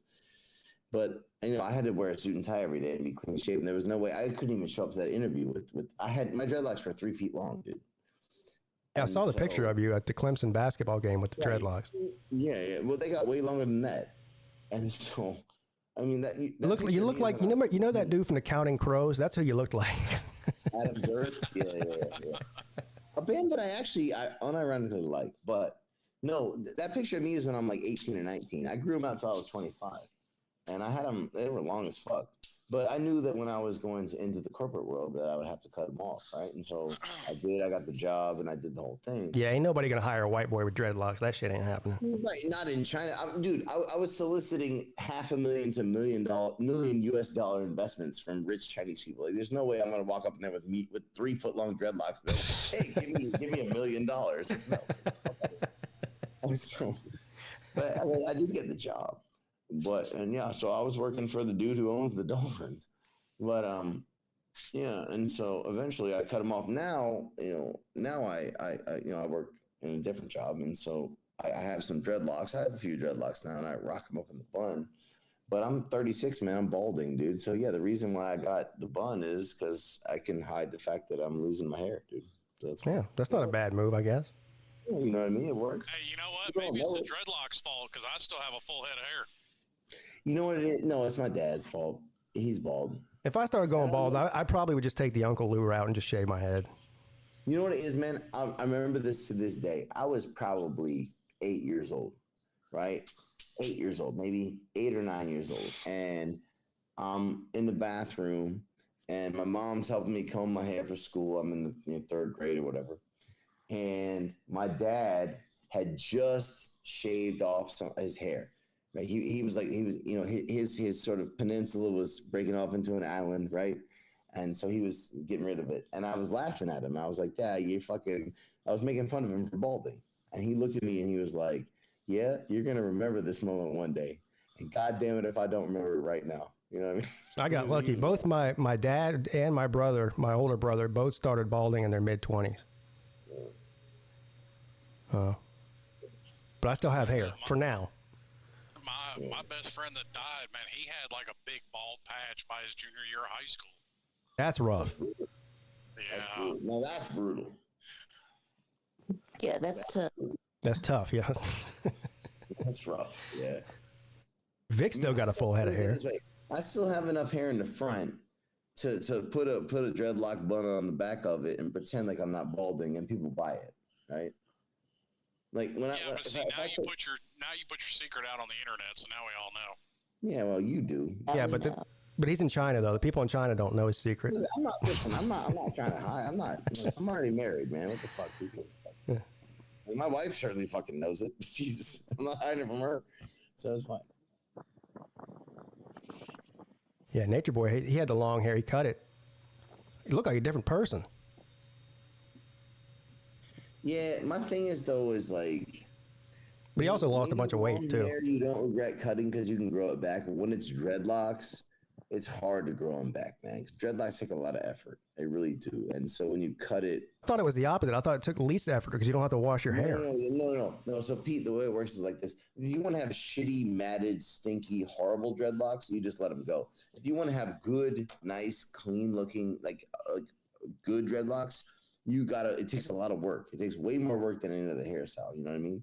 Like when I was a student at Clemson, man, I was driving to class every day and sitting there working on them every day in class, working on them. Like it takes a lot of effort. What are you doing? Working on it, like braiding them or something? Like you kind of got to rub them in because new hair grows in and you kind of knot it in. It's a huge process. Like twist it? Twist it, turn it, sort of curl one into two, two into one. You got to make sure they don't look dirty because if you're a white guy with dreadlocks, you don't want them to look ratty and dirty like a fucking homeless guy. Oh, right? I thought that's just how they looked. I thought that was like the whole thing. No, you want it to look good. And mine looks good. That's just how Bob Marley looked. Oh. Right, but Bob Marley is a black guy, so his hair is easier to dread up. But if you're a white guy and you want to make dreadlocks, it takes a lot of fucking effort. Man, it's almost like God didn't want white people to have dreadlocks. Yeah, you know, but I defied God. I never believed in God anyway, so I defied him. Clearly. I defied him again. Shit, I got dreadlocks right now, but I just don't have as many as I did back then because I don't have as much hair as I did back then. I wonder if I grew dreadlocks if Mrs. Peete would stay with me. We need to test that theory immediately. I can help you, Pete. I'm an expert on white dreads, dude. I can rock you through the. I don't have the patience. Is that how many? Like, doesn't that take years? It takes a long time. Yeah. Yeah. The worst I did was have long hair in high school. The longest my hair has ever been is during COVID, and there's some videos on YouTube to prove it. I don't know. Shit, I think I went 8 months without cutting my hair at all because all the barbershops are fucking closed. Yeah, they tried that here for a little while. I just went and got my hair cut anyway. You look good, Pete. Fuck, I got to give you credit, bro. I mean, I know that we've only met each other in person one time, which was last year, which I was very happy to do. But you look good, man. I mean, I know you're a bit of an old cunt. You're a Gen X old cunt, but you look good, bro. You're doing very well. Well, thank you. I feel like a lot older than I look. Nah, you look really good, dude. I gotta give you that. One thing I can't figure out, and I'm absolutely convinced that Pete dyes his hair, because I got way more gray than him. No, I don't dye my hair. I never will. I don't believe you. I don't have any gray on my head, but my beard is about 50-50. Yeah. I don't know. I got gray on my head way before I got gray in my I'm not scared if I get gray hair, I'm just going to have gray hair. I'm not scared to have gray hair. Shit, my wife is. Good Lord. My wife asked me if I was going to dye my beard, and I said, why? I'm already married. Who am I trying to impress here? You? Yeah, we're married. My days of impressing you are over with. A little salt and pepper in the beard it makes you look distinguished. You know what I mean? Yeah, I agree. Yeah. That's why I keep mine. I've earned every gray hair I got. It's funny though, if you go back and look at my videos, like I played one on the Midday show last time, you can see my beard doesn't have any gray in it, and that was only 4 years ago, 5 years ago now. Yeah. Oh. It happens quick. It does. Shit, I was starting to get gray in my fucking 20s. Lived a rough life. Yeah. Yeah. Oh, shit. Fuck, it's hot. You know, it's the lack of paternity leave, Slim. Oh, Jesus fucking Christ. Dude, let me tell you something. When my oldest was born, like I said, she had her on a Wednesday, and I took off the rest of the week. I was fucking ready to get out of that house and go back to work. Yeah, I bet that. I hear that. Fair enough. Hell, she was. Dude, I swear to God, my wife is the only person I know. Like, she was at home getting paid during COVID and bitching about it. Yeah. Right? Well, she wanted to get out of the house, probably. Oh, yeah. So I think we all did. Well, I didn't have that problem. That's true. How many kids do you have now, Slim? I got 2 and a stray. Right, yeah. He's got 3. You know, I understand. I know. I'm familiar with it. Yeah, that's what's up, dude. I'm not. We're trying for our first right now. We haven't been successful yet, but you know, I might have one. Trying's the fun part. Right, isn't it? I'm probably gonna bite the bullet and get my get snipped here. Yeah, but, soon. Yeah, But you got 2, right, Pete? Yeah, and that's it for me. I'm done. I'm tapping out. Yeah. Yep. Well, see, we took care of that after the last one because she had to have a C-section. So we were like, well, fuck it. While you're in there, shut the factory down. Yeah. Yeah. Yeah, everyone that's had it said it's not bad. I'm not scared to do it or anything. I just haven't done it. For sure. I mean, look, you don't want to have another newborn. We had talked about it. Yeah, we had talked about it. If they wouldn't have taken the second one C-section like they did, I was going to go get it done. Plus, we've already met our deductible for the year, so it'll be free, except for the copay.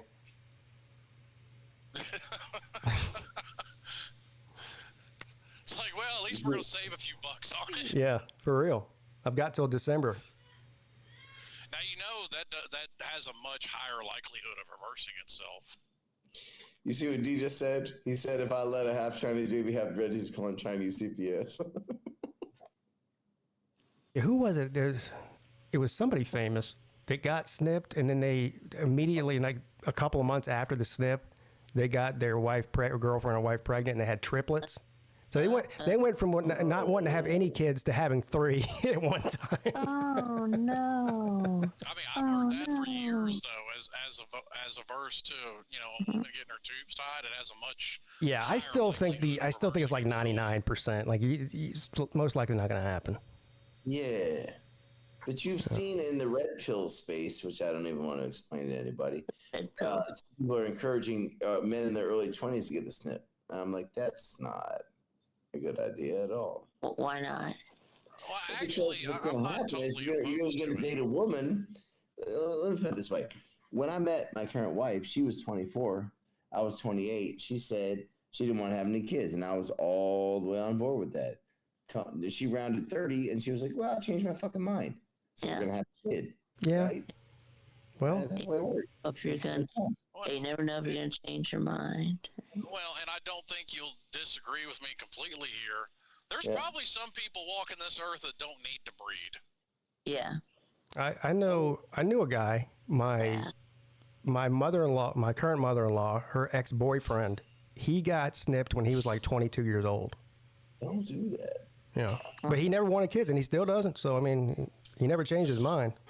Right, but he could have gotten snipped when he was 32 years old. No? Yeah, he didn't want to take the chance. Right. I mean, I knew when I was a teenager that I wanted a family. So it never even crossed my mind. But if I didn't, then I probably just would have went ahead and did it. I thought about it early on. Luckily, somebody talked me out of it because I was very adamant when I was younger about not having kids. Yeah. Right. So same for me, man. Same for me. And I'm still okay with, like, for example, if I had married a woman who had said for her entire life that she did not want to have kids, then I'd be fine with that. But it's come to the reality that my wife has changed her mind. Okay, so we can talk about it, and we'll probably do it. That's cool. Right? I did my job. We replaced ourselves. Yeah. We got 2. There's 2 of us. So did my job. Well, only boys though. Yet. Yeah, carry on the family name. I doubled a good job. Yeah, right. No girl though. Yeah, so. no, I do wish I had a girl, but I'm not willing to have another one to try to find out. So, if I kept trying for a girl, I'd end up with like 6 boys. Huh? I said I got a buddy that ended up with 2 boys too. Never ended up with a girl and wanted one. Yeah. Well, I mean, trying for a son. I think that's how my brother-in-law ended up in the shape he's in because I think the first 3 were all girls. Man, I've got a mate. I got a friend of mine. So he's in his 50s. His name is Tim. So his folks are from Hong Kong, right? But he was born in New York City. So he's American as American gets, but he's Chinese. Oh, he's Hong Kong. He's an Asian guy. But fuck, man. So he's the youngest of 8. And like sort of traditional Chinese families back in the 60s and 70s, they wanted to have a boy, right? His parents railed out 7 girls in a row, and then they had Tim, and he is a little baby boy now. He's fucking 56 years old now, man. God damn, like he is such a fucking. I love him to death, man. But god damn, he is like Man, he is the absolute like golden child of that family, man. Dude, that's crazy. My stepdad was the youngest of 8 or 7. Excuse me, 7. Right. I'm saying Tim is the only boy. He's got 7 older sisters. Some of them passed away. I mean, he's 55. Who was it was on the show a couple weeks ago that said they had 22 siblings? Do y'all remember who that was? I'm not kidding. I don't know if it was on this show or on somebody else's show. I say I don't remember that, but Whoever it was, somebody in the chat knew who I'm talking about. They said they had a family of 22 siblings. I said, what the fuck? I thought my brother-in-law was doing bad having 10 kids. Well, 11 technically, but I want to point out that D. Taylor just said maybe the dumbest thing I've ever heard in my life. That's like 20 kids. It's like 20 kids and counting. Yeah. Because I remember because I said that you could field an entire football team with that. 22 people on the field at one time. Yeah. I can't remember who it was. That's 2 football That's what teams. Philip Rivers is trying to do. Philip Rivers, yeah. And Tyreek Hill, yeah. Well, yeah. Tyreek Hill. Fuck. Yeah. Antonio Cromartie is famous for that. But no, I think D. Taylor just said the dumbest thing I've ever heard in my life. He said, autonomy over your body and family is pulling out. Famously successful method, right? Right, yeah. It's fucking stupid as shit. Yep, some can do it and some can't. So. Yes, I mean, some people have a strong pull-out game, some don't. Yeah. Okay, so this is why abortion should be a thing that's legal. Come on, man. Well, it is legal. Well, it should be legal and easily accessible. Not abortions in the 3rd trimester, not abortions at the 7th and 8th and 9th month. No one's doing that. No, that was done. That's the problem. That definitely did happen. It's far less than 1%, man. Well, it shouldn't happen at all.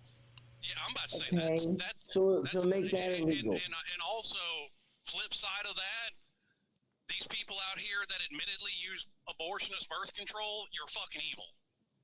No. Yes, you are. You are a garbage human being if you use abortion as birth control. You are a piece of shit person. You have autonomy of your own body. Why is it the government's responsibility to tell you when you can and can't have a kid? Because it's murder. I don't care whether you agree or not. It is. It's just not. Is it? When is it murder? Is it murder at week 2? If I take birth control, is that murder? No. Is the morning after pill murder? No. No. I don't have a problem with birth control in the morning after pill. And guess what? You can get both of those free at the health department. So when is it murder? When is it murder? Murder when you're killing another. When is it murder? When you're killing. In my opinion, all of it is, but there are also political realities of the world. The morning after pill is murder, in your opinion. No, when you're killing. In my opinion, because especially No. The egg has been fertilized. No, it hasn't. Especially birth control prevents you from ever getting pregnant. Right. Okay. So let's say the morning after pill it prevents the fertilization. There's no conception. I understand that, but so when is it murder? Fertilization. Right. When is it murder? Murder when how many cells makes it murder? When you're killing 20 cells, 40 cells, 80 cells, 100 cells. Somebody answer, Belushi. When you're killing I think it's politically feasible. When it's a heartbeat, it's murder. But okay, I mean, I disagree with you, obviously. Yeah, but killing another human being is murder. After how long is it a heartbeat? It's not 6 weeks. It's like 8 weeks or something. Huh? No, it's like 3 weeks. Oh. No, but okay. So the point of abortion is that when the woman knows that she's pregnant and there are factors involved, be they rape, incest in the most extreme examples, but in the less extreme examples, she just doesn't have financial means, or the man is leftovers of one night stand. Morning after pill is for But those extreme examples. it doesn't always work like that, does it? Right? So at what point should she be able to say, hey, listen, I can't take care of this kid. The father's not around, or maybe he is. We can't take care of this kid. Give it up for adoption, yeah. No, but fuck giving it up for adoption. Can we not plan our own life? Like, why is the government involved in this? You're so against the government getting involved in people's lives, but so for it in this regard. No, it's actually not. It's the exact opposite. But I'm going to hit you with the exact same thing I hit you with earlier. Where's the responsibility on the two people that laid down and decided to fuck? There you go. Fucking should not involve this. It's 2024. It doesn't have to. Guess what? When you fuck, you run the risk of getting pregnant and having children. We don't have to act like that. We can say, hey, you know what? If we're not ready to have the kid, we can get rid of it. Yes, you can put it up for adoption. Absolutely. No, why? Why? Why do we need to be so fucking puritanical about this? Hey, man, just because you and your commie buddies are okay with mass slaughter doesn't mean everybody else is. Slaughter. It's on, dude. Okay. Jesus, with your one-child policy. Are you okay? Let me ask you a question. Are you okay with this? Is this religious? Is the reason you say this because of religion? No, I'm not religious. I think you're not. I just think murder is wrong. Why? Who cares? Are you really asking me why murder is wrong? Murder. Jesus fucking Christ. It's not murder. I don't support abortion a day before the kid's born. That's probably wrong. Okay, well, there's a line somewhere, man. And you're saying the line is 3 fucking weeks? 3 weeks? Most women don't even know they're pregnant after 3 weeks. I said, to me, the line is a heartbeat. But you said that's 3 weeks. You just said that a heartbeat is 3 weeks. Women don't even know they're pregnant after 3 weeks. So if they don't know they're pregnant, they have to have the kid. They have to. Yeah, if you don't know, you don't have to have it. You can give it up for adoption. Dude, you have to have a kid to give it up for adoption. You have to deliver. Yeah. Okay. No. Guess what? There are consequences to your actions. I love how every leftist policy. It's 2024. It's not 1424, every leftist man. fucking We policy. don't have to have consequences. All it's intended it's not to necessary. do is relieve people of their consequences for their actions. You're so dogmatic. No responsibility. You love consequences so much. No, I love responsibility. Yes, you jerk off thinking about responsibility. It's crazy. We don't have to have consequences and responsibility all the time. What? Yes. Why not? No, we don't. No, we fucking don't. No, hey, we Belushi, don't. thank you for making a fool of yourself today. No, I love it. Why? We need consequences and responsibilities some of the time. We don't need it now. We need it all the time. Why do we jerk off? Every action. You fuck the woman. Now you have to have consequences and responsibility. What? Why? Every action has a Why? consequence. Yeah. Every action has a I mean, consequence. in a civilized society, you have to have consequences. Right, but not for fucking. You fuck a woman, and you're. I'm not even. Belushi, in 200 years, people are going to look back at you as.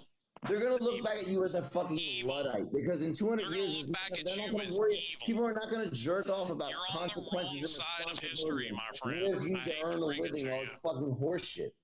Dude, no. In 200 years, they're gonna look back on you as a Luddite, as an idiot who jerks himself off about. Oh my God, everything we do that we're obviously ingrained to do biologically, we have to have consequences and responsibility. Who gives a fuck?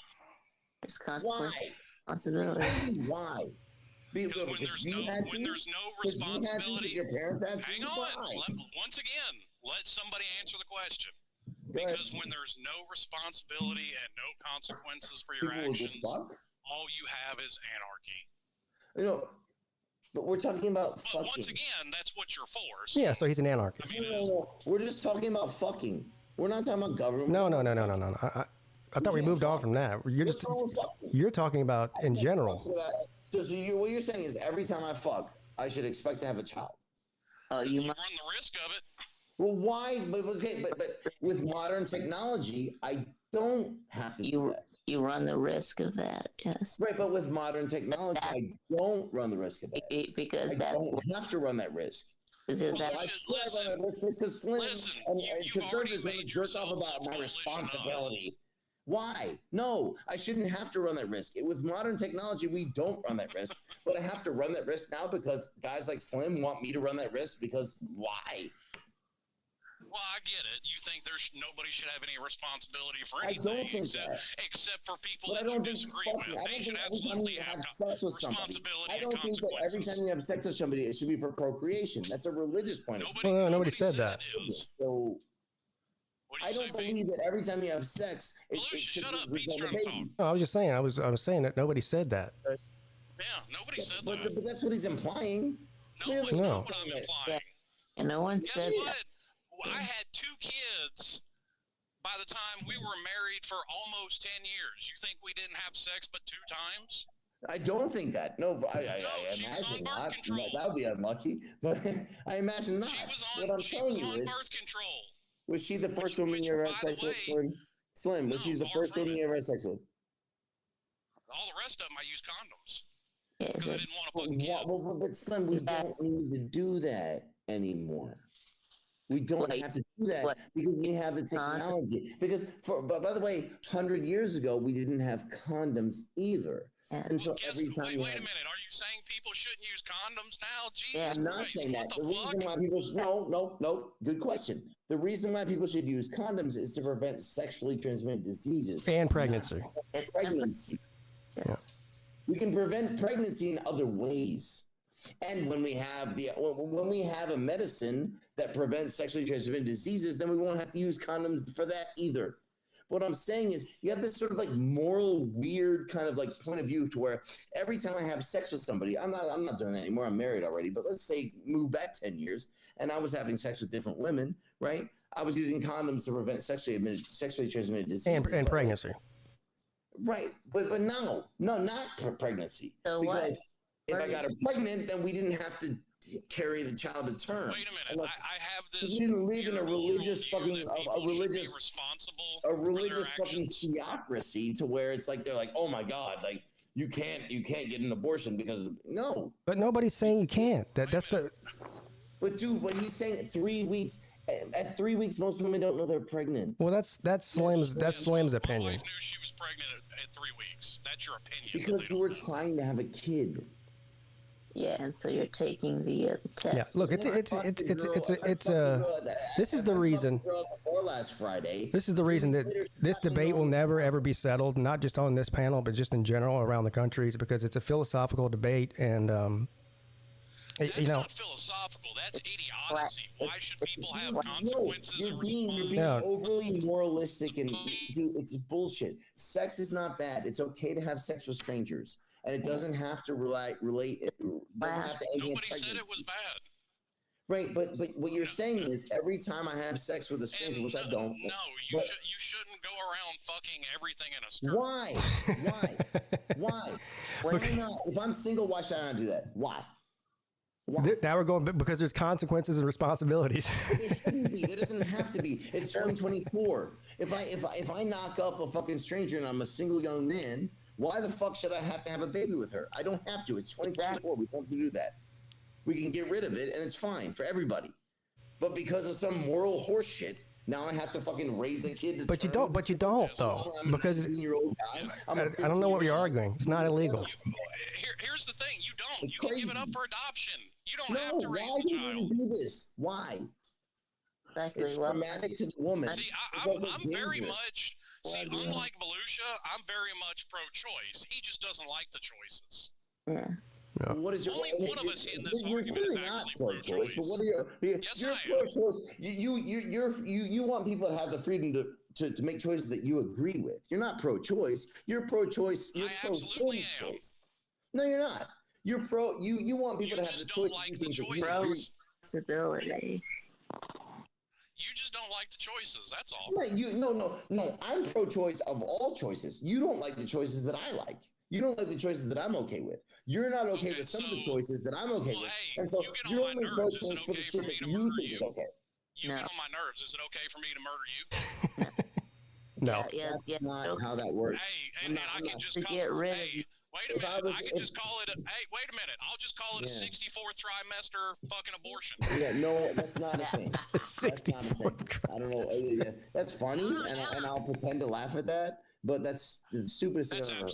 That's absolutely. It's just dumb as shit. It's just. It's not only does it have nothing to do with what I'm talking about. It's just a fucking retarded argument. What you're saying is not. It's not even an argument. It's just stupid. What you're talking about is I should be able to murder you, and there shouldn't be consequences. Because why should there be consequences? Yeah, no, because I'm talking about having sex, not murdering humans. Well, murdering consequences are okay over here, but not murdering babies. Not murdering babies. Okay, not murdering babies. No, we're not talking about murdering babies. Yes, we are. That's exactly. No, we're not. So after 3 weeks, it's murdering a baby. You just don't know how to argue it because I'm not coming at it from a theological point of view because I'm not religious. I understand that. Neither am I. Yeah, I mean, I am religious, but I don't use religion. If you were coming at it from a theological point of view, it would make a lot more sense. It makes no fucking sense. It makes no fucking sense. Listen, you want to impose limits on people's choices by the government, which you're apparently in other contexts against, but you want to impose. Not at all. I'm anti-murder. You want to impose limits on people's choices by the government. You want to somehow say every time you have sex, there's a consequence, even though we live in 2024. There doesn't have to be a consequence. It's not using. There just doesn't have to be a consequence. I don't think either one of us are completely anti-murder because we're both pro death penalty. I'm anti-death penalty, so there you go. No, and I'll use the exact same argument for the death penalty. Consequences for your actions. There you go. I can keep a consistent argument across the board. Leftists can't. We can have an argument about the death penalty. You cannot pretend this is the same argument. Yes, consequences for your actions. And I can even take you a step further and give you a religious argument, an eye for an eye. So you're telling me that two people fucking, let's say two teenagers fucking, has consequences that are the same as somebody murdering another human, right? No, I'm not asking for the death penalty for either one of them. So what are you asking for the death penalty for? Somebody that kills somebody else. That's right. Okay, I'm going to say that again. You must not have heard me.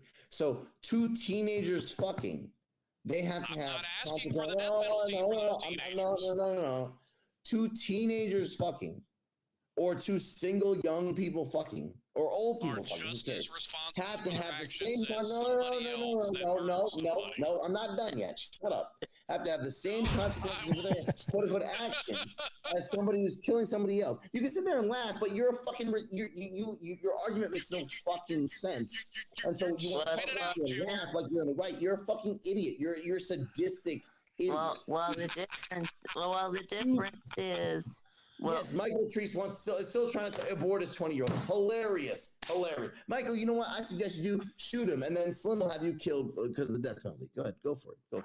Listen, two people fucking doesn't have the same consequences as somebody murdering another human being. Nobody said that. Well, the difference. That's what he said. That's not what he said. Well, the difference. No, that's not what he said. Well, the difference is that it's retarded and ridiculous, but that's what he just said. Well, the difference is the difference is that the unborn baby didn't kill anyone. He didn't do anything. Neither did the murder victim. The murderer, sure. Murderer makes a choice to kill someone. Right, but not the person that ends up deciding not to have a child. We're talking about two people that have sex have to have the same set of consequences inflicted upon them or imposed upon them, rather, than a murderer does. No.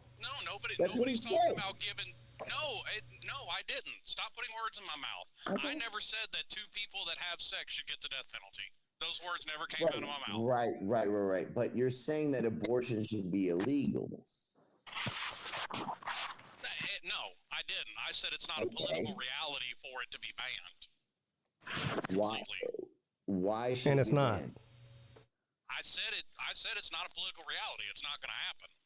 But it's not about. We're not talking about political reality here. We're talking about what we think is right and wrong. Okay,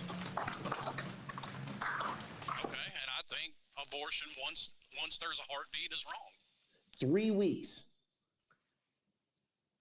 But most women don't know they're pregnant after 3 weeks.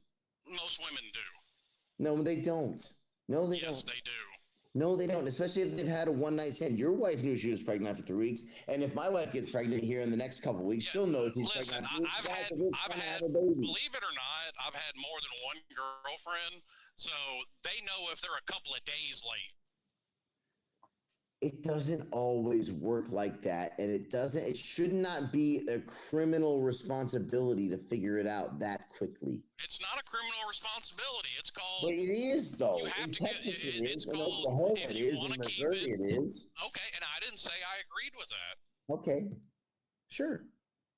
You're not arguing with them. You're arguing with me. Fair. So then we agree on that point. So, but you just said 3 weeks, and I disagree with that. Okay, well, disagree. Okay. But it's nowhere near akin to the death penalty, so I don't know where you're coming up with that. Well, you equated the two in terms of people having to face consequences for their the person who kills somebody who's on death row has to face consequences for their actions, is what he's saying. You also said that two young people have sex have to face consequences for their actions. These two things are not alike. Believe it or not, Belushi, I believe everybody in this world, including you and me, have to face responsibility for every action and decision we make on a daily basis. I agree with that in principle to a certain point. However, well, no, earlier you said you feel like you should only have to have responsibility some of the time. Yeah, you said that. Me or him? That's what you said. Yeah. I said that. Yeah, you said that.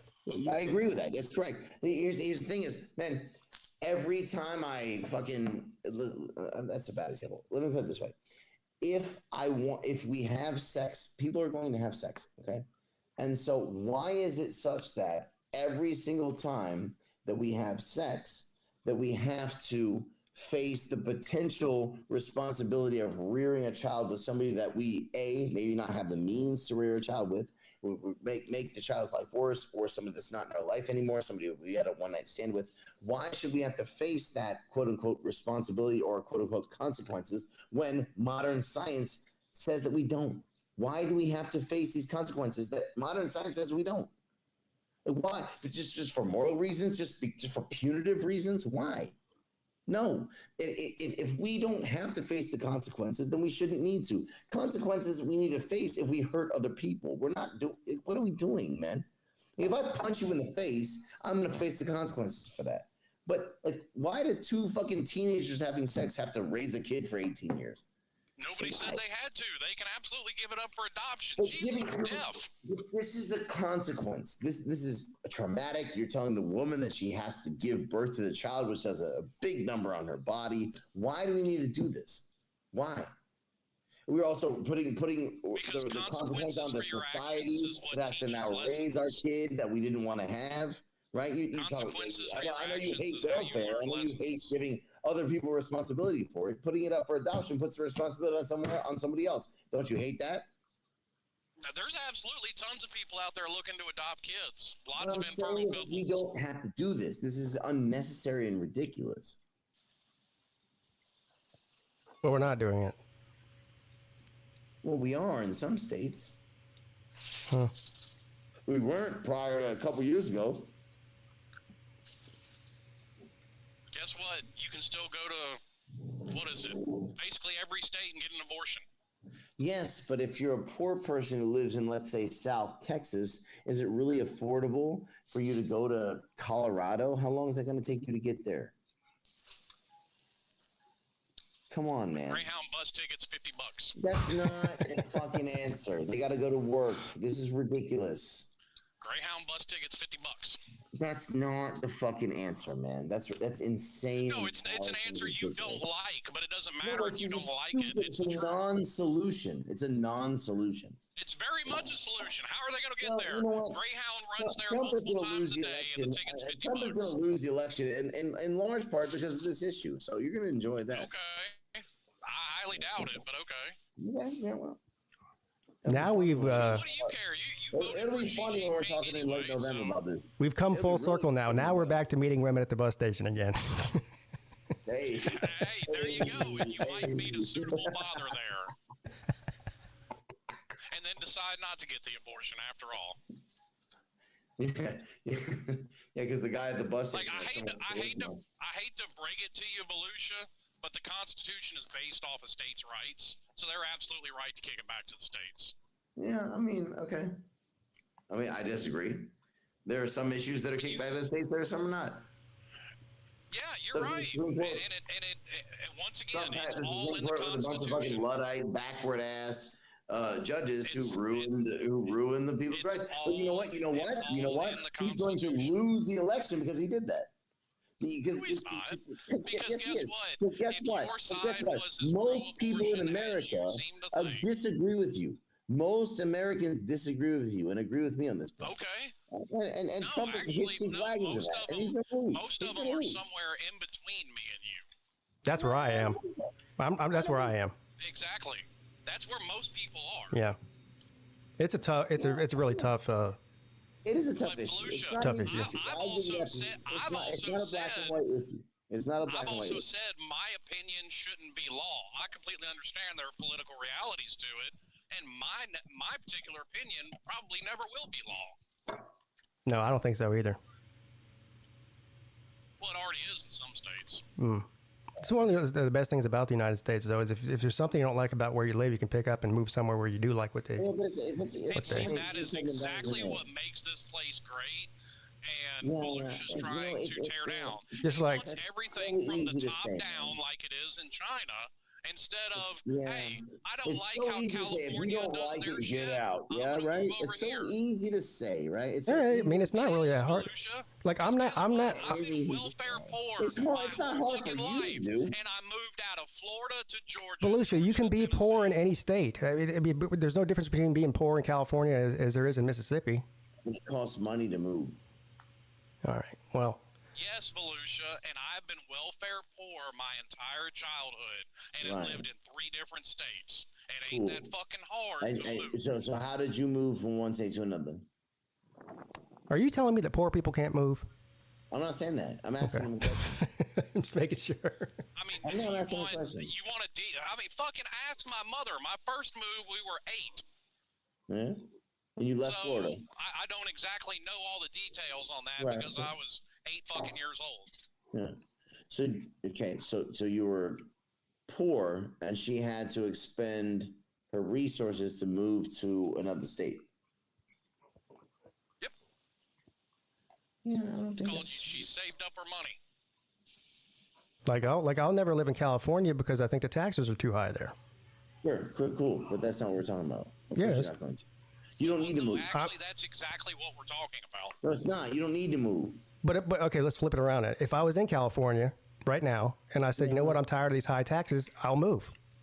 But if you were poor, which a lot of people have done. Taxes are high. You can move. If you're Elon fucking Musk or Joe Rogan, you don't have to worry about it. You know, if I want to take free, legal mushrooms and legal weed all day long, I'll move to Colorado. Sure, because you have the means to do that. We live in the most mobile society in the history of the world, and somehow I don't disagree with that. I don't disagree with that. But at the same time, people move all the time. Yeah, I do disagree with that in a sense. From state to state all the time. Right. Literally in terms on a of daily rights, basis. yes. Yeah, people traveling. You got people traveling on foot across entire countries like Mexico to get here. They don't have a single dollar. They're not Americans. Well, you got Americans doing that? No, but they could. Really? Could. Why can't they? I mean, they could. I mean, but they don't have the means. Come on, dude. What the fuck are we talking about? What motherfucker is walking from Florida to Kansas? Nobody's stopping them. People are walking farther than that to get here. Right. That's what I'm saying. Yeah. Sure. Yeah. You're keeping them out, but yeah, okay. Well, unfortunately, they're not keeping anybody out. That's kind of the problem. That's untrue. The Biden administration has arrested and deported more people than any other administration in American history, but okay. No, that was the Obama administration. Yeah, well, the Bidens surpassed them. No, he hasn't. Well, maybe because Obama was 8 years. Year on year, Biden is more. No, he hasn't. You know who doesn't agree with Volusia about the consequences thing is the country he lives in. Yeah, they have a lot of consequences over there for your actions. Yeah, they have lots of consequences. Well, first of all, none of y'all know the first fucking thing about that. But what do you mean by that? Right. Are you? None of us know but Volusia. What? You don't. What do you mean by it? Because Are you saying? Are you? What I'm saying is that the government is much more strict on its people there than they are here. In what sense? Yeah. In what sense? In every sense. Literally every sense. No, not in every sense. Everything. You don't. In what sense? No, be specific. You don't have freedom of speech over there. I'll give you a sense. I can take my fucking bottle of fucking wine and walk down the street with it. No cop's gonna arrest me for being drunk on the street. Yeah, but there's a lot of laws that here you just get written a ticket, but there you get thrown in jail for it. But not that one. Not that one.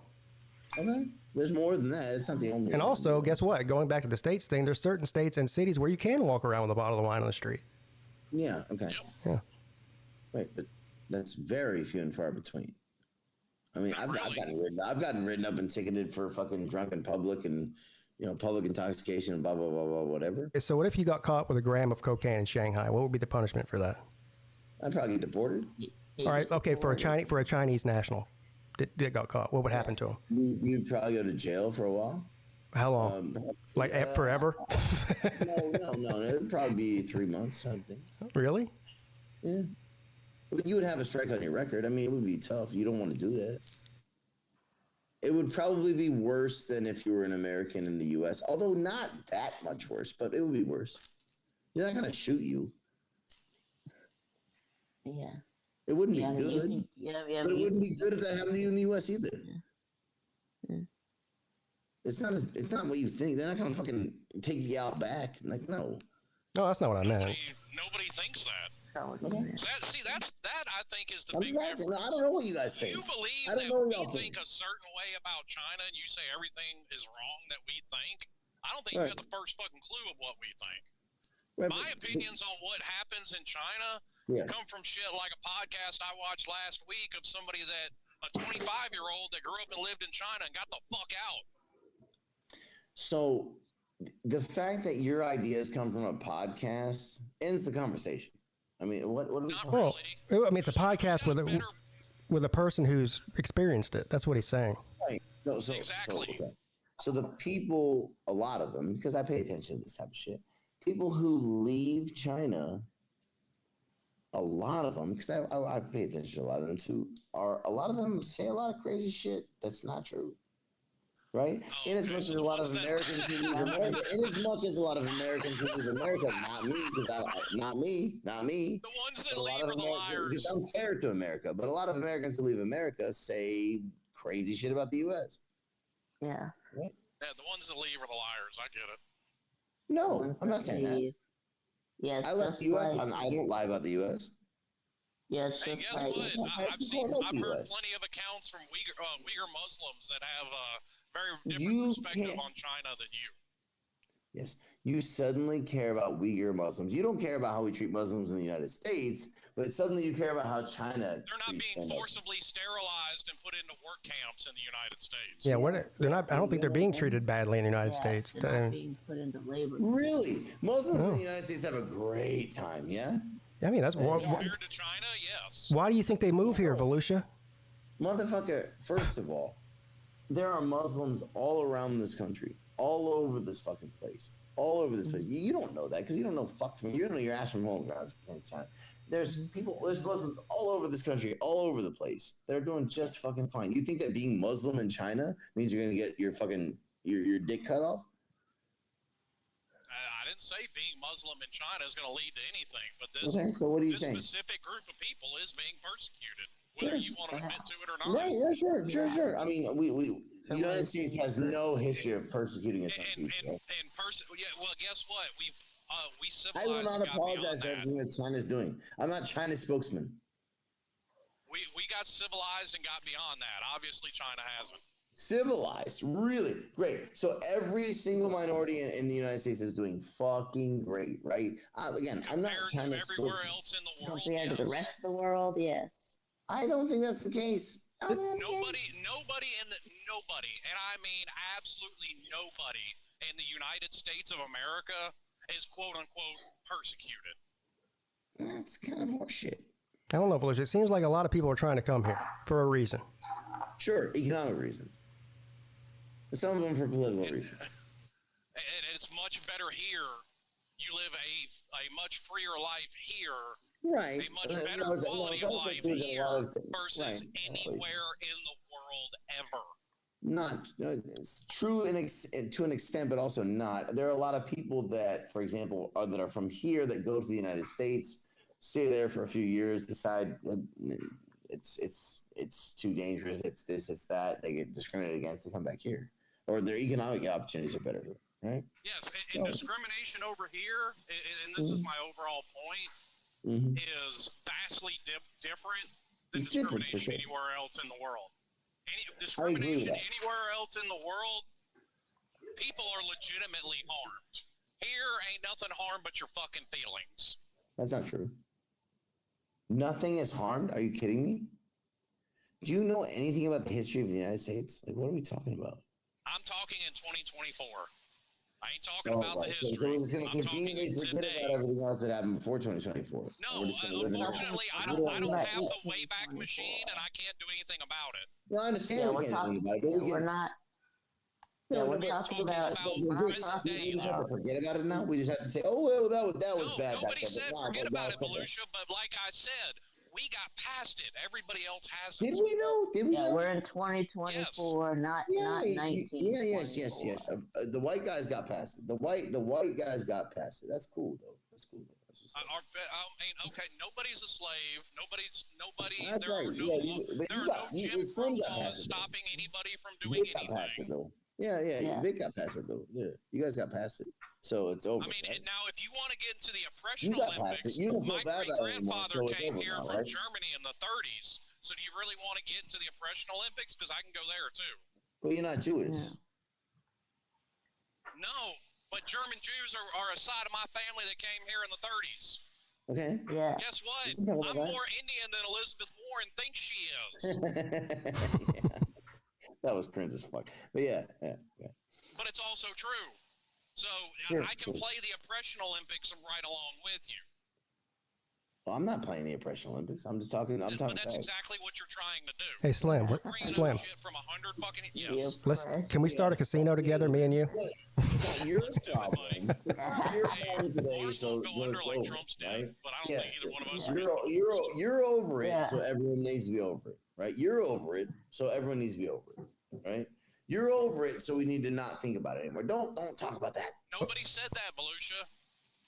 But you don't want to talk about it? But it's not happening anymore, is my point. I understand Unlike that. in China. But it is happening in China. That's our argument. It's not happening here. We moved past it. I'm not it is happening there. of China. Okay, but that's the whole argument. The United States as a whole argument is that I'm the spokesman of China? We're not doing it anymore. Yeah, like the government. That's what makes the United States better. Doing it anymore. I never said that the United States isn't better. Yeah, it's that the government is America. no longer. It's You no decided longer. to turn it I'm into an pro. argument of what the United States did 100 years I'm ago. pro United States. I mean, yes, I want you guys to know racism that. still exists. I'm not being very clear. I've been on the show for years. And But guess pro what, man? US. You're gonna have racist people forever. Yeah, in every country, Get rid of that. in every country too, not just here. You guys know that I'm pro United States, right? Like I've been on the show for years No, now. I don't think you are, to be honest with you. I think he so, is. So you're not fucking listening to me. I think you're pro-U.S. Pro United States. Yeah, he's a Florida man. I'm definitely pro U.S. I'm not. I don't think the U.S. is the greatest thing that's ever happened in the world, but I'm pro So U.S. far it is. So far I know it I don't is. agree with that, but that doesn't mean that I don't like it. That doesn't mean that I don't support it. That doesn't mean that I won't stand If it. you could pick any country to be born in any time, nobody would pick outside of the United States today to live the Interesting best question. life possible. Interesting question. There are better answers. I would choose modern day Japan for sure. I would choose. UK's got an argument, but I don't know that I'd pick it over the US. Just because I'm American. If I was British, I probably would. Canada, same thing. UK, no, thank you. They can't. They don't even have the right to defend themselves. Against what? People. Against what? That's a big deal to me. Against what? Against other people. Against other people. Doing what? They don't have guns over there. That's what I'm saying. But you're not going to get murdered by a gun in the UK. Oh yeah. You get murdered by a knife. You're gonna get murdered by a knife. No. They're fucking walking around with machetes, hacking each other to pieces. Volusia, you do realize that criminals in the UK do have guns, right? Yeah. Very few and far And between. criminals have guns. Very few and far between. I mean, that's very rare, dude. No, they're running around hacking each other with machetes far more. That's regularly. right. That's right. UK's got an issue with that, but they don't have a gun crime issue. They have a knife crime issue. US has a gun crime issue. And guess what? They have a knife crime issue higher than the gun crime issue in New York City. They don't have they don't have school stabbings the way we have school shootings. No, but there was a school stabbing in China. Yeah, there was one. We have them like every the fucking day 10 after days. Sandy Hook, some dude walked into a school in China and stabbed more people than got shot at Sandy Hook. Again. Serial stab. I if you listen to what I just said, I said the UK would not be one that I would choose, but it's one I would consider. Yeah, Singapore probably, although I'm not really a huge Singapore fan, man. Like, I have my issues with Singapore, but like, fuck, what else? France. Singapore, Jesus Christ. Isn't that where they cane you if you throw a piece of bubble gum on the ground? No. By the way, no, of course not. No, they don't do that. No. Yeah, they do. They did it. If you do what? The guy that back in the 90s who got caned, he was an American, I think, who got publicly caned because he littered. That's not the thing. Never happened. It did happen. It's a lie. It was happen. It did happen. No, they don't cane you for littering, dude. You're watching too many podcasts, dude. They don't cane you for littering. That's not but they did. I'm not making a story up. It happened. For littering. That's fine. That's fine. All right, I'm gonna pull this up now. Singapore caned for littering. Caning in Singapore. Okay, cool. It's definitely a thing. Caning is a thing. Yeah, which is the reason why. I mean, for misdemeanor crimes. Yeah. Well, graffiti is it? Yeah, that cane. Hey, I'm all in favor of bringing back the stockade. Yeah. I was saying, Slim loves it. Slim wants them to cane people Bam. for fucking everything. Look at this. 1994, a court in Singapore sentenced an American teenager, Michael Fay, to be lashed 6 times with a cane for violating the Vandalism Act. Hold on. Sorry, I clicked on it. Hold on. Graffiti. It was graffiti. It wasn't littering. No, it wasn't graffiti. Hold on. It wasn't littering. Okay, Fay was Okay, you're right. Fay was arrested for stealing road signs and vandalizing 18 cars in a 10-day period, is what it says. I mean, look, do I agree with caning him for that? No, but it wasn't for littering. I think they have a similar. I think there's a similar punishment for littering, though, for real. No, it's not. But maybe you don't get caned as many times. But no, you get fined. No, you don't get caned for littering, Vic. You're talking out of your asshole. Come on. You get fined. Can we bring back, instead of cutting off hands, can you cut off fingers for stealing? Like start with the pinky or something? Listen to this. Listen to this. March 28th of 2015. Singapore bans chewing gum. Yeah. Yeah, I don't agree with that. And also, spitting is illegal. Shit, it's not illegal in China. I'll tell you that. People spitting fucking all the time out here. Exactly. So China's not as bad as. Hey, fuck you ask traveling fools if people spit in Asia. Jesus. Okay, but once again, you were trying to come up with places better than the U.S. Right, Japan. Bam! I told you. So far, you're failing. Hey, guess what, Volusia? I told you. Listen to this, Volusia. Punishment for chewing gum. Punishment for chewing gum in Singapore is caning. Oh yeah. Where? Link that. Here, I'll put it on the screen. Please do. Again, I want to be very clear. I'm not anti-America. Yeah, we know that. Felicia. Right. Yeah, we figured that out. What does it say? NATO plays better than the U.S. That's this first paragraph right here. Yeah, Lee Kuan Yew hated gum, yeah. No, the one after that. Yeah, For a while. Yeah. That and caning as a form of punishment. Yeah. I promise you something. I've been to Singapore. You aren't going to get caned for chewing gum. That's not. Well, according to this, that's a punishment for it. So I don't. I mean, that's what's on the law books. What? That's fake What side is this? What side is this?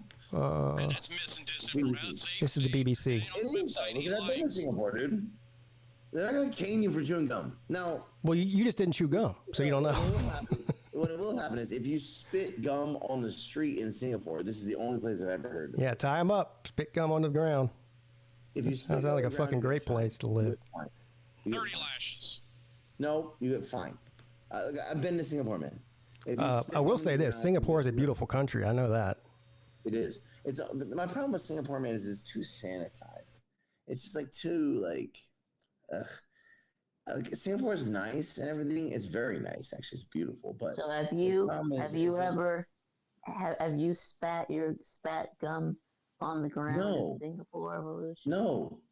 Do you know? Vic, you know why? You know someone? I know that there isn't a consequence to a crime that I haven't committed. That makes sense. Do you know someone who did, Volusia? Yes, sure. You know someone who got caught spitting gum on the sidewalk? Yes. And he did not get caned? Correct. You just got a fine? Yes. Yeah, I don't believe you. Well, you're wrong. I think Volusia's spitting fake news. Okay, I know people from Singapore. There's a lot of people from Singapore out here, dude. A lot. Yeah, they don't fucking lash you for spitting gum. They'll lash you if you listen. This is my issue with Singapore. They'll lash you if you do graffiti. They'll lash you if you steal, if you vandalize. They love to lash for vandalism. That's their big thing in Singapore. If you do vandalism, like they love to lash you for that. Well, where's your evidence? Pete gave us his. What do you want? Evidence. Oh, either BBC News is wrong or Volusia's wrong. I don't know which one. Yeah, no, I'm going with Volusia. Again. Yeah. Just because BBC News said that Lee Kuan Yew wanted to cane people for spitting gum in 1992 doesn't mean that's really a thing. Well, it says that that's an acceptable form of punishment for that violation. Let me check. Singapore. Actually, that was 2015, not 1992. No, it was 1992. The article was written in 2015. The gum ban happened in 1992, and I think it still stands. Caned for gum. Let's find that. The first thing that came up was the 1994 thing you just brought up. So to my fellow Westerners, you won't get caned for chewing gum in Singapore. Just don't be stupid. Okay. Yeah. No, you won't get caned for chewing gum in Singapore. Yeah, that's correct. Yeah, listen to Volusia. He knows best. That's right. No, YouTube. That's YouTube. All right. Well, I'm not going to chew gum. No, you won't get caned for chewing gum. Well, I'm just not going to Singapore because I feel like I'm just not going to go to Singapore. That's what's up. You don't have to. I mean, it's a nice place. It's not my jam though. It's kind of. Singapore used to be cooler than it is now, man. Singapore, like 15 years ago, was much cooler than it is now. That's kind of. It's just too sanitized now, man. Singapore lost its seedy underbelly, which I kind of appreciated. I wonder what the drug laws are there. I bet you get caught with drugs, you're probably fucked. Definitely, no, really hardcore. Yeah, that's true. Yeah, hardcore. Don't bring drugs to Singapore. Fuck no, dude. Hell no. No. Way worse than China. Now that one, Volusia's right. They're fucking hardcore with the shit. That's right. More hardcore than China. Way more hardcore than China. You'll probably like cut your head off or something. Yeah, dude.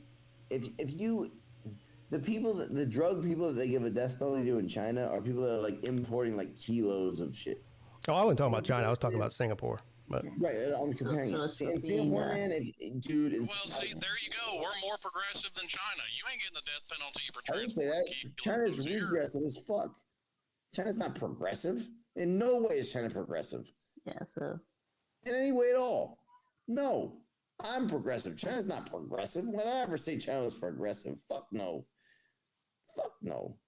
Progressive man living in a foreign land. How it's so much better than here all the time. No, I just like living here. I didn't say it was progressive.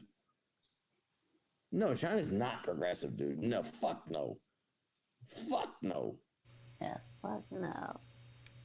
China is not a progressive country. It is definitely All right, not. well, That is How not can you progressive. stand living in that progressive hellscape? Well, the same way I stood living in Florida and South Carolina for all those years. All right. You know, They're why? far Because I more like progressive than China. good places. Because Florida's a great place. South Carolina's a great place. All right. China's a great place. All Does right. that mean Yeah, I agree need with to. everything that the fucking people that run the state or the Alright. country do? No.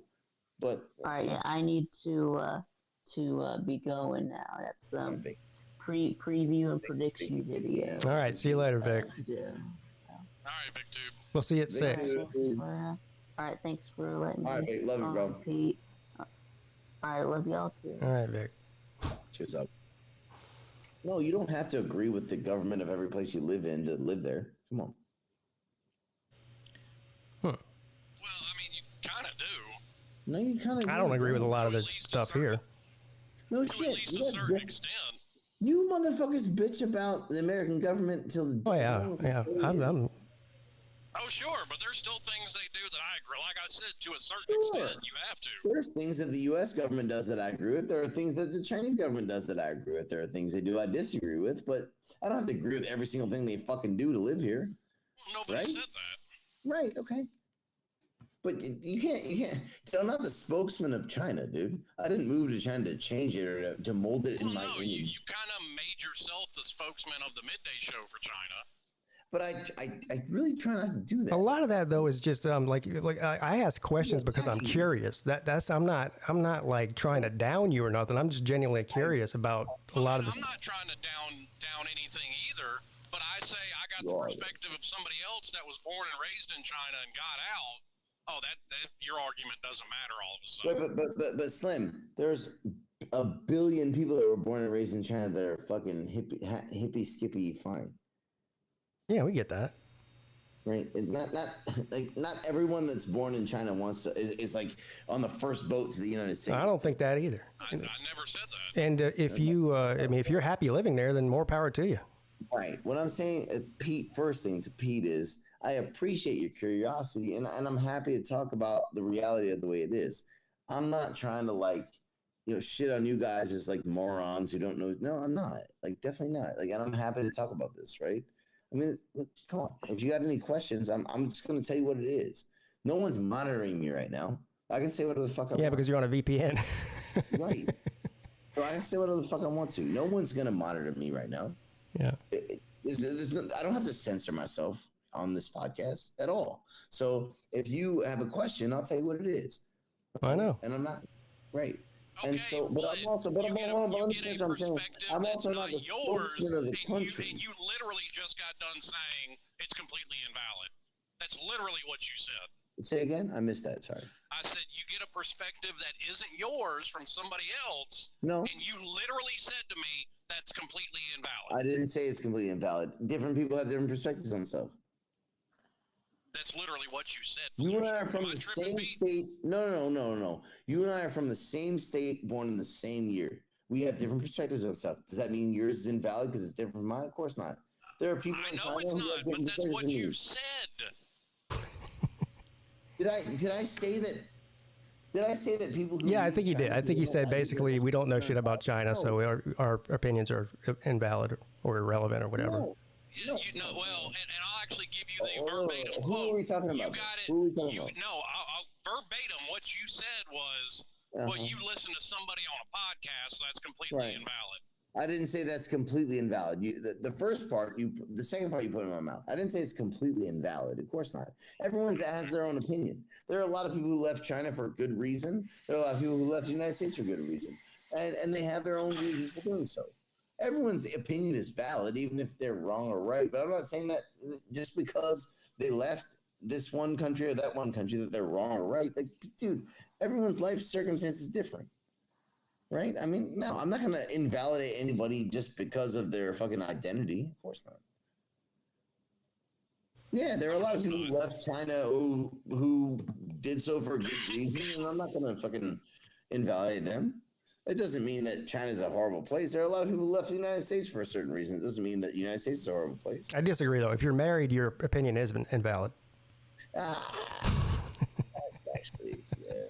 Well, no, maybe not married, but definitely if you have kids, your opinion on anything is completely Slim, invalid. dude, listen, man. Look, both of y'all, by the way, like I said, I don't have kids yet, but it's going to be happening pretty soon. All right. And I might need some. It just, the way it goes when you have kids, you don't matter anymore. I'm already, dude. Fuck. You'll figure it out.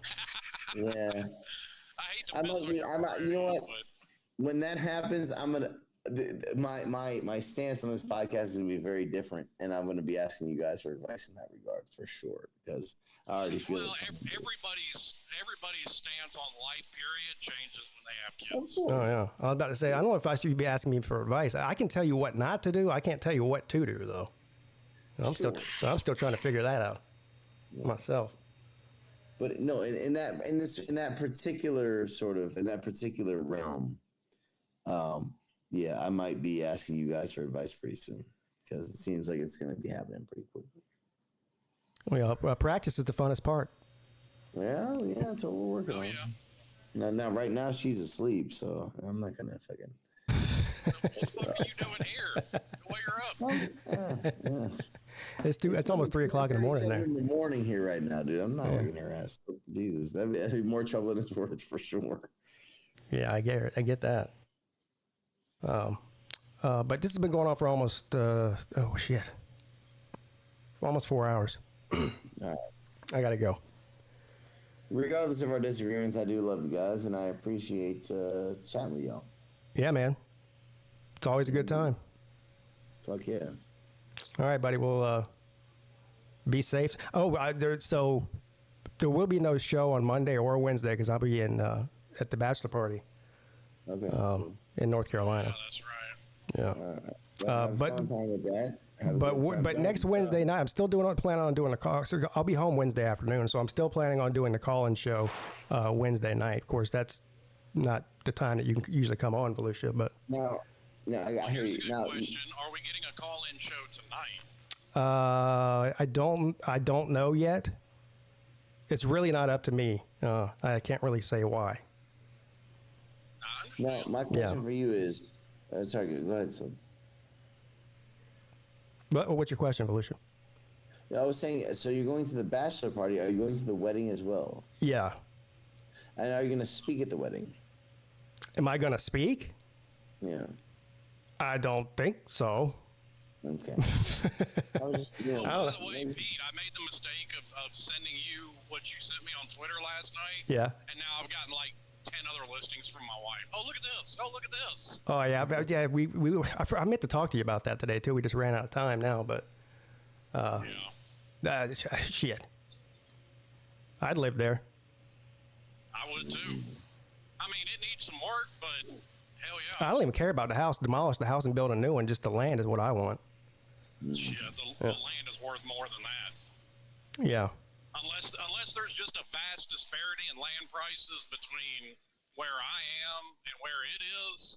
I mean, it was in the middle of nowhere in Kentucky, but still.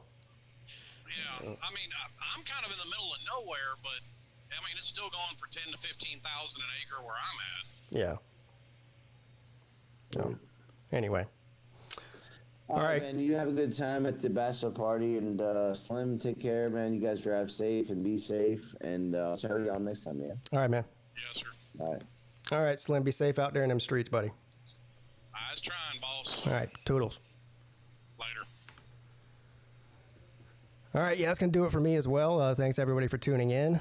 Again, there might be a call-in show tonight. There might not. I honestly just don't even really know right now. So, but keep your notifications on, and we'll see. All right, everyone.